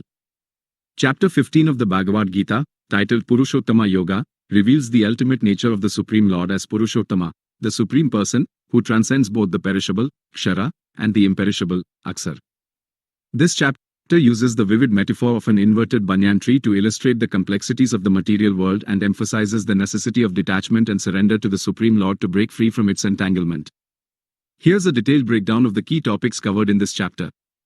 1. The metaphor of the inverted banyan tree, verses 1 to 4. Krishna begins with a striking analogy. The material world is like an inverted banyan tree with its roots upwards and its branches downwards. Roots upwards represent the connection to the Supreme Lord, the ultimate source and sustainer. The Vedic hymns are described as its leaves, nourishing its growth. Branches downwards symbolize the expansion of the material world with its diverse forms and species, sustained by the three modes of nature, gunas. Subroots spreading downwards represent the attachments and desires that bind the living entities to the material world, leading to fruitive actions and their consequences. Difficult to comprehend its beginning, end, and foundation, Nantona Kadanasiye Sampratishta. The true nature and origin of the material world are difficult for the conditioned soul to understand. Krishna emphasizes the need to cut down this deeply rooted tree of material existence with the weapon of detachment, Asanga Sastrena Dhyardhena. By severing these attachments, one can transcend the cycle of birth and death and reach the eternal abode. 2. Attaining the eternal abode, verses 5-6. Krishna describes the characteristics of those who attain the eternal realm. Free from false prestige and illusion, nirmana moha, they are devoid of pride and delusion. Victorious over the contamination of association, jita sanga dosa, they have overcome attachment to material association. Understanding the eternal, adhyatma nitya, they are fixed in spiritual knowledge. Freed from desire, vinivrita kama, they have given up material desires. Free from the dualities of happiness and distress, dvandver vimukta sukha dukha samajna, they are liberated from the influence of duality. Surrender to the Supreme Person, gachanti amdha padam tat parma mama, the undeluded souls surrender to the Supreme Lord and attain His supreme abode, which is not illuminated by the sun, moon, or fire. 3. The jiva, individual soul, and its entanglement, verses 7-9. Krishna explains the relationship between the individual soul, jiva, and the material world. Eternal fragment of the Supreme Lord, mamivamzo jiva lok jiva bhuta sanatana, the living entities are eternal, fragmented parts of the Supreme Lord. Struggling with the mind and senses, manas asthanindriyani prakriti sthani karsati, bound by material nature, the soul struggles with the six senses, including the mind, which it has drawn to itself. Transmigration of the soul, sariram yadavapnoti yakkapi utkramataswara, just as the air carries aromas, the embodied soul carries its subtle body, mind, intelligence, ego, from one gross body to another at the time of death. Enjoying sense objects, shrotram kakshuspassanam siye rasanam granam eva siye, the soul, situated in the body, enjoys the various sense objects through the senses and the mind.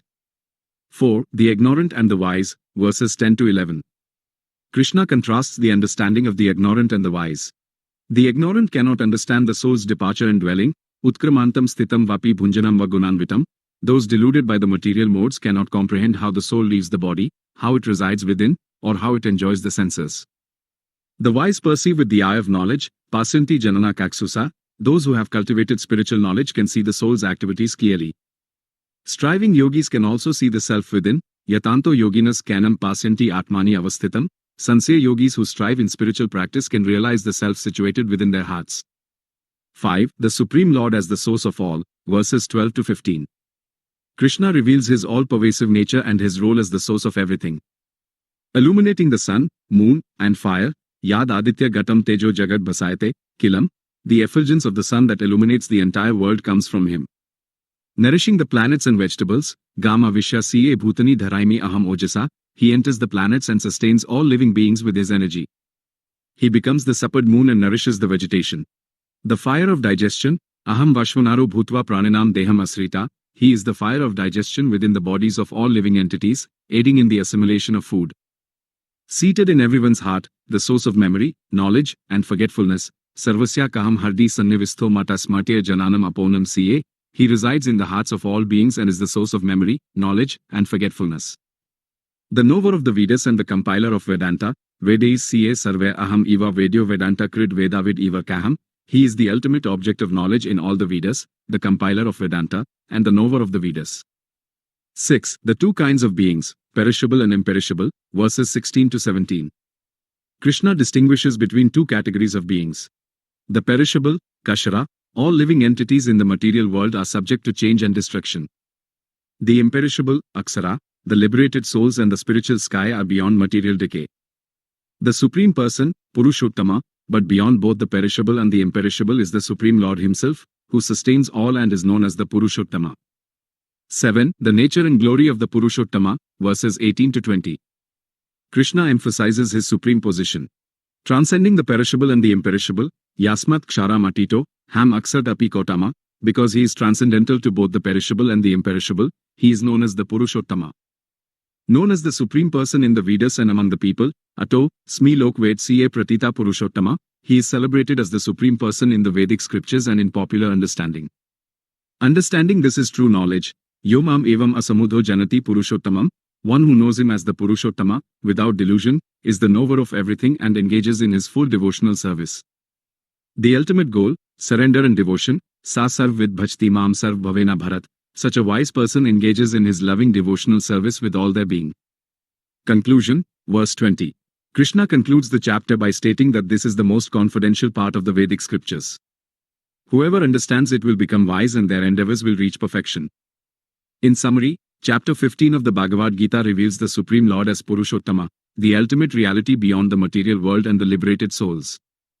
Using the powerful metaphor of the inverted banyan tree, it emphasizes the need for detachment from material attachments and surrender to the Supreme Lord to attain his eternal abode.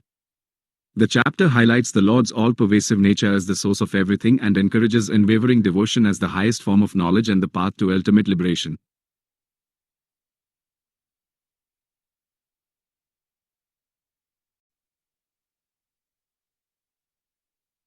Bhagavad Gita, Chapter 16 Devasura Sampad Vibhaga Yoga, the Yoga of the division between the divine and demoniac natures, in detail. Chapter 16 of the Bhagavad Gita, titled Devasura Sampad Vibhaga Yoga, presents a clear and contrasting description of two distinct types of human nature, divine, Devi, and demoniac, Asuri. Lord Krishna delineates the qualities that lead to spiritual progress and liberation versus those that lead to bondage and degradation. This chapter serves as a practical guide for self-assessment and for understanding the forces at play in the world. Here's a detailed breakdown of the key topics covered in this chapter. 1. The divine nature, Devi Sampad, verses 1 to 3. Krishna begins by listing the transcendental qualities that characterize those born with a divine nature, which lead towards liberation. Fearlessness, Abhayam, steadfastness in spiritual knowledge and freedom from anxieties caused by material attachments. Purity of existence, Sattva Samsuddhi, internal and external cleanliness, both physically and mentally. Cultivation of spiritual knowledge, Jnana Yoga Vivasthiti, firmness in the pursuit of self-realization. Charity, Dhanam, giving in charity without expectation of return. Self-control, Dhamma, restraint of the senses. Performance of sacrifice, Yajna, offering one's actions and resources for a higher purpose. Study of the Vedas, Swadhyaya, regular study of sacred scriptures. Austerity, Tapa, voluntary acceptance of hardship for spiritual advancement. Straightforwardness, Arjavam, honesty and sincerity in dealings. Non-violence, Ahimsa, abstinence from causing harm to any living being. Truthfulness, Satyam, speaking the truth that is beneficial to others. Freedom from anger, Akrodha, control over one's temper. Renunciation, Tyaga, detachment from the fruits of actions. Peacefulness, Santi, tranquility of mind. Absence of fault-finding, Aparshunam, not finding fault in others. Compassion for all living entities, Daya Bhuteshu, kindness and empathy towards all beings. Freedom from covetousness, Aloluptvam, absence of greed and excessive desire. Gentleness, Madevam, mildness and humility. Modesty, Re, sense of shame in performing improper actions. Freedom from envy, Akapalam, steadiness and absence of agitation. Energy, Teja, spiritual strength and enthusiasm. Forgiveness, Kshama, tolerance and the ability to pardon offenses. Fortitude, Dharti, perseverance and steadfastness. Cleanliness, Sokam, internal and external purity. Freedom from malice, Adroha, absence of ill will towards others. Absence of excessive pride, Natimanita, humility and lack of arrogance. Krishna states that those endowed with these divine qualities are born for liberation. 2. The demoniac nature, Asuri Sampad, verses 4 to 18. In stark contrast, Krishna describes the qualities of those born with a demoniac nature, which lead towards bondage and degradation. Hypocrisy, Dambha, outward display of religiosity without inner conviction. Pride, Darpa, excessive self-esteem and arrogance. Conceit, Abhimana, false sense of superiority. Anger, Krodha, uncontrolled rage and resentment. Harshness, Parushyam, cruel and offensive speech. Ignorance, Ajnanam, lack of spiritual knowledge and understanding. Krishna elaborates on the mindset and actions of those with a demoniac nature. Lack of faith in scriptures, Pravritimka Nivritimka Janana Vidurasura, they do not know what should be done and what should be avoided according to religious principles. Denial of moral order, Na Sokam Napi Kakaro Na Satyam Te Suvidyet, they have no cleanliness, proper conduct, or truthfulness. Materialistic worldview, asatyam apratishtham te jagad ahur aniswaram, they believe the world is unreal, without any basis, and without a controller, God. Driven by lust and anger, kama masritya dasapuram dambamana madanvita, driven by insatiable lust, pride, and false prestige, they engage in abominable activities. Obsessed with sense gratification, sintam aparimyam ca pralayantam upashrita, their anxieties are endless, lasting until death, and their primary goal is sense gratification. Belief in materialism as the ultimate goal, kamopabhoga parama itavad iti nisita, they are convinced that sensual enjoyment is the highest aim of life. Bound by hundreds of desires, asapasa sater baddha kama krodha parayana, entangled in a network of countless desires and driven by lust and anger, they strive to accumulate wealth unjustly.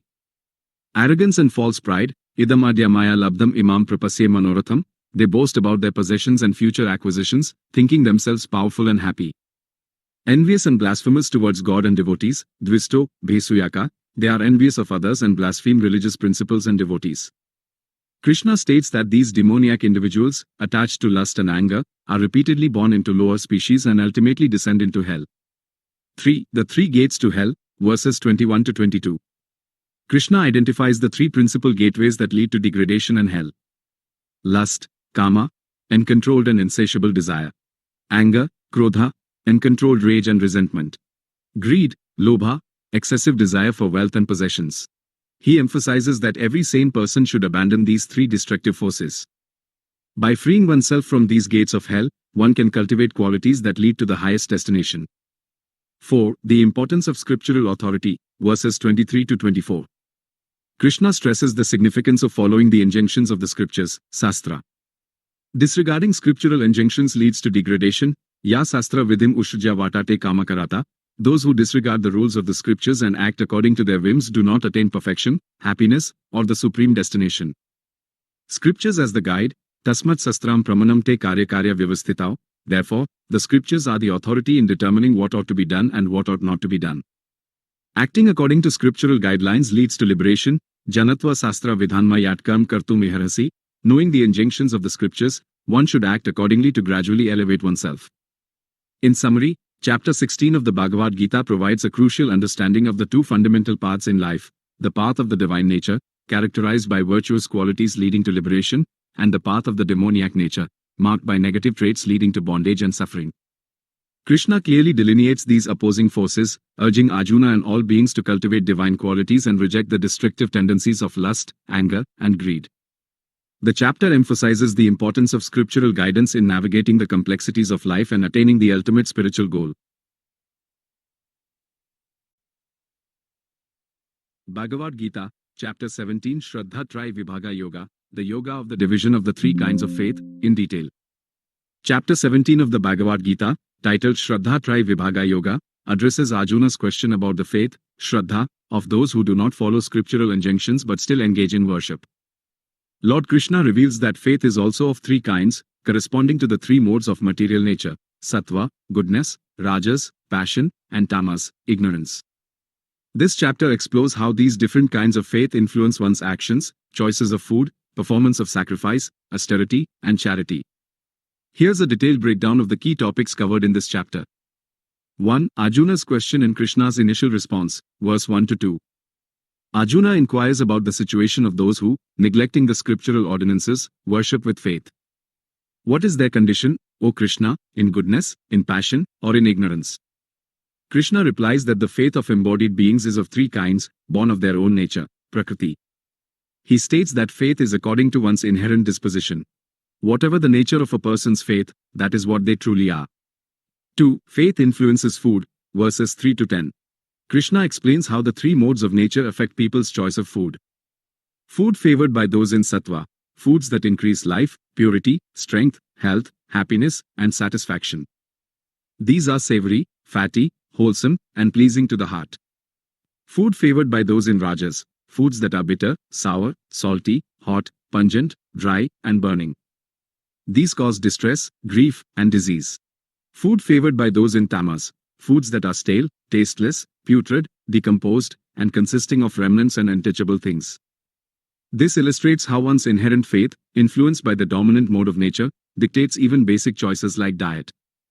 3. Faith influences sacrifice, yajna, verses 11 to 13.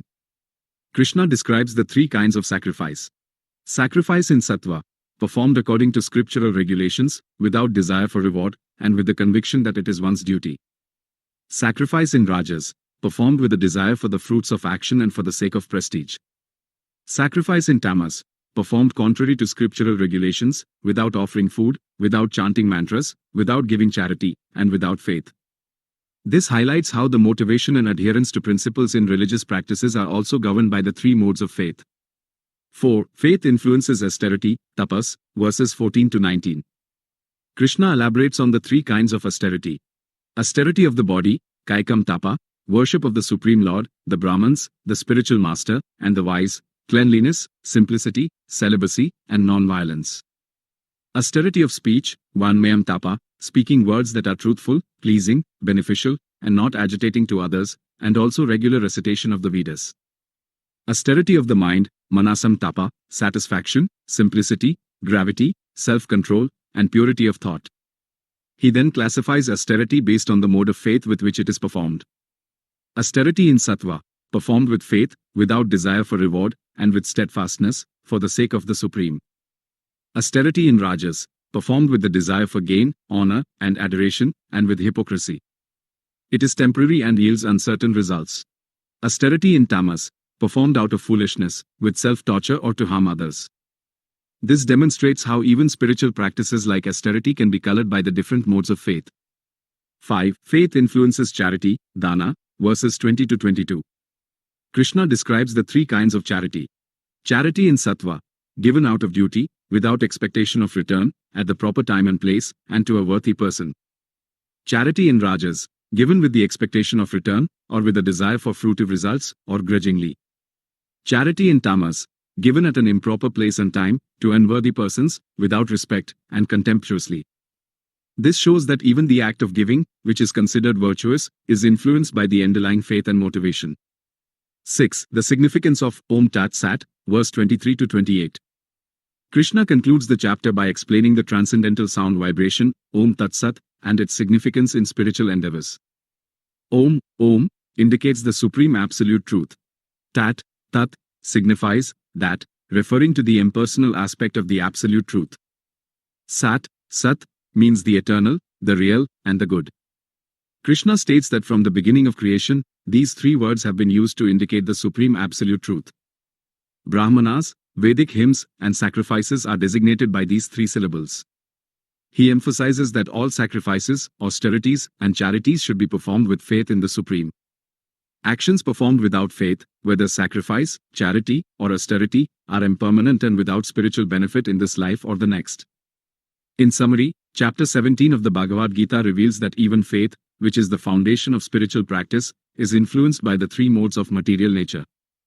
Krishna explains how these modes manifest in people's choices of food, performance of sacrifice, practice of austerity, and acts of charity. The chapter concludes by highlighting the importance of performing all spiritual activities with faith in the supreme truth, symbolized by Om Tat Sat, emphasizing that actions performed without faith have no lasting spiritual value.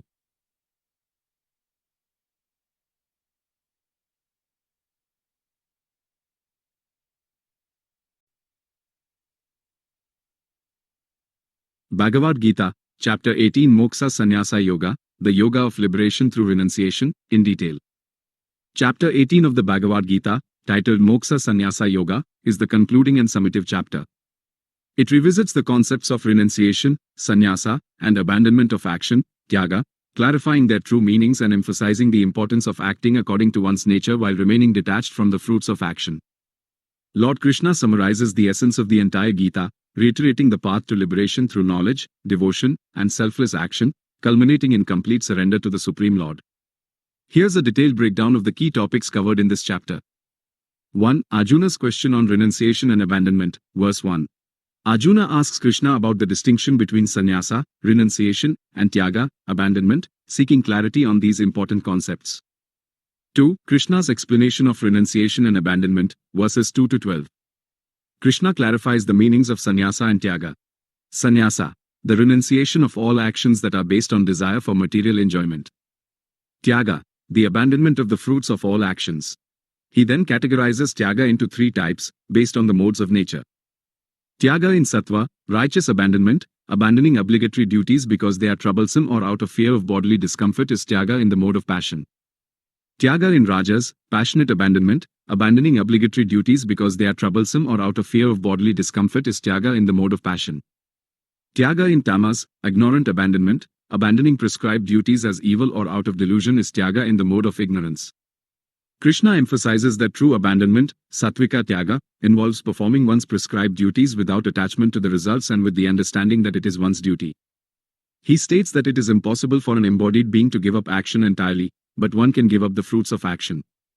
Those who are not attached to the fruits of action and are situated in goodness do not incur karmic reactions. 3. The 5 factors of action, verses 13 to 17. To understand the mechanics of action, Krishna explains the 5 factors involved in the accomplishment of all action, as described in the Sankhya philosophy. The place of action, Adhishthanam, the body.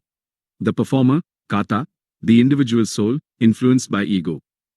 The various senses, Karanam, the instruments of action, mind and senses. The endeavor, Sesta, the effort or striving.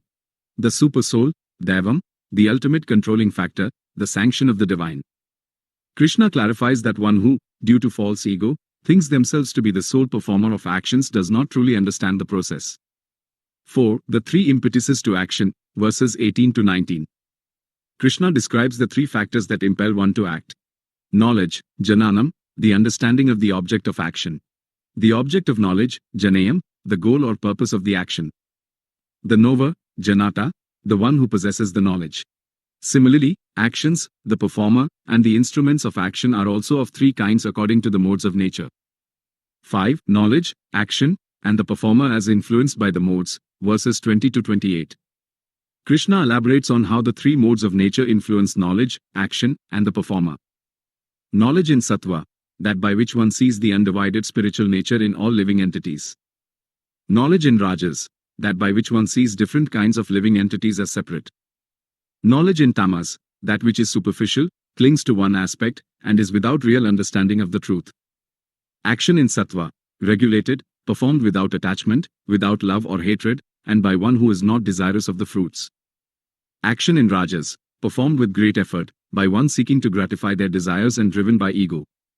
Action in Tamas, performed in illusion, in defiance of scriptural injunctions, without regard for future consequences, and causing injury to others. The performer in Sattva, free from material attachment, not egoistic, full of determination and enthusiasm, and equipoised in success and failure. The performer in Rajas, attached to fruitive work and its results, greedy, envious, impure, and subject to joy and sorrow.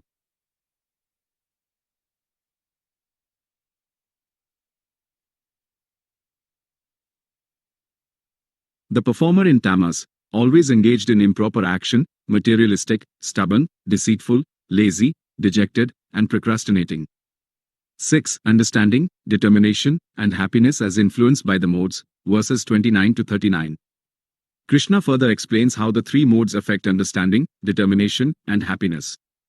Understanding in Sattva, that by which one knows what ought to be done and what ought not to be done, what is to be feared and what is not, and what is binding and what is liberating. Understanding in Rajas, that which cannot distinguish between righteousness and unrighteousness, and between what ought to be done and what ought not to be done. Understanding in Tamas, that which considers the wrong path to be right and sees everything in a distorted way, covered by darkness. Determination in Sattva, that which is unwavering, sustained by yoga practice, and controls the mind, life, and senses. Determination in Rajas, that which is attached to fruitive results in religion, economic development, and sense gratification. Determination in Tamas, that which is stubborn, holds on to illusion, laziness, and sleep, and is never free from foolishness. Happiness in Sattva, that which is initially like poison but in the end like nectar, arising from self-realization. Happiness in Rajas, that which is initially like nectar but in the end like poison, arising from the contact of the senses with their objects. Happiness in Tamas, that which is delusive from beginning to end, arising from sleep, laziness, and illusion. 7. Prescribed duties according to one's nature, verses 40 to 48. Krishna reiterates the importance of performing one's prescribed duties, sva dharma, according to one's inherent nature, determined by the modes of nature. He emphasizes that even imperfectly performed duty in accordance with one's nature is better than perfectly performed duty belonging to another. One does not incur sin by performing the duty ordained by their own nature. One should not abandon their natural duty, even if it has flaws, as all endeavors are covered by some fault. 8. The path to perfection through one's own duty, verses 49 to 56. Krishna outlines the process of attaining perfection by performing one's prescribed duty with detachment and by cultivating knowledge. Detachment from material attachments. Control of the mind and senses. Living in a secluded place. Eating lightly. Engaging in meditation and cultivating spiritual knowledge. Surrendering the ego, strength, pride, lust, anger, and material possessions. Being peaceful and free from the sense of ownership. By thus becoming transcendental, one becomes fit for Brahman realization and attains supreme devotion to the Lord. 9. The supreme conclusion, surrender to the Lord, verses 57 to 66. Krishna presents the ultimate teaching and the most confidential knowledge.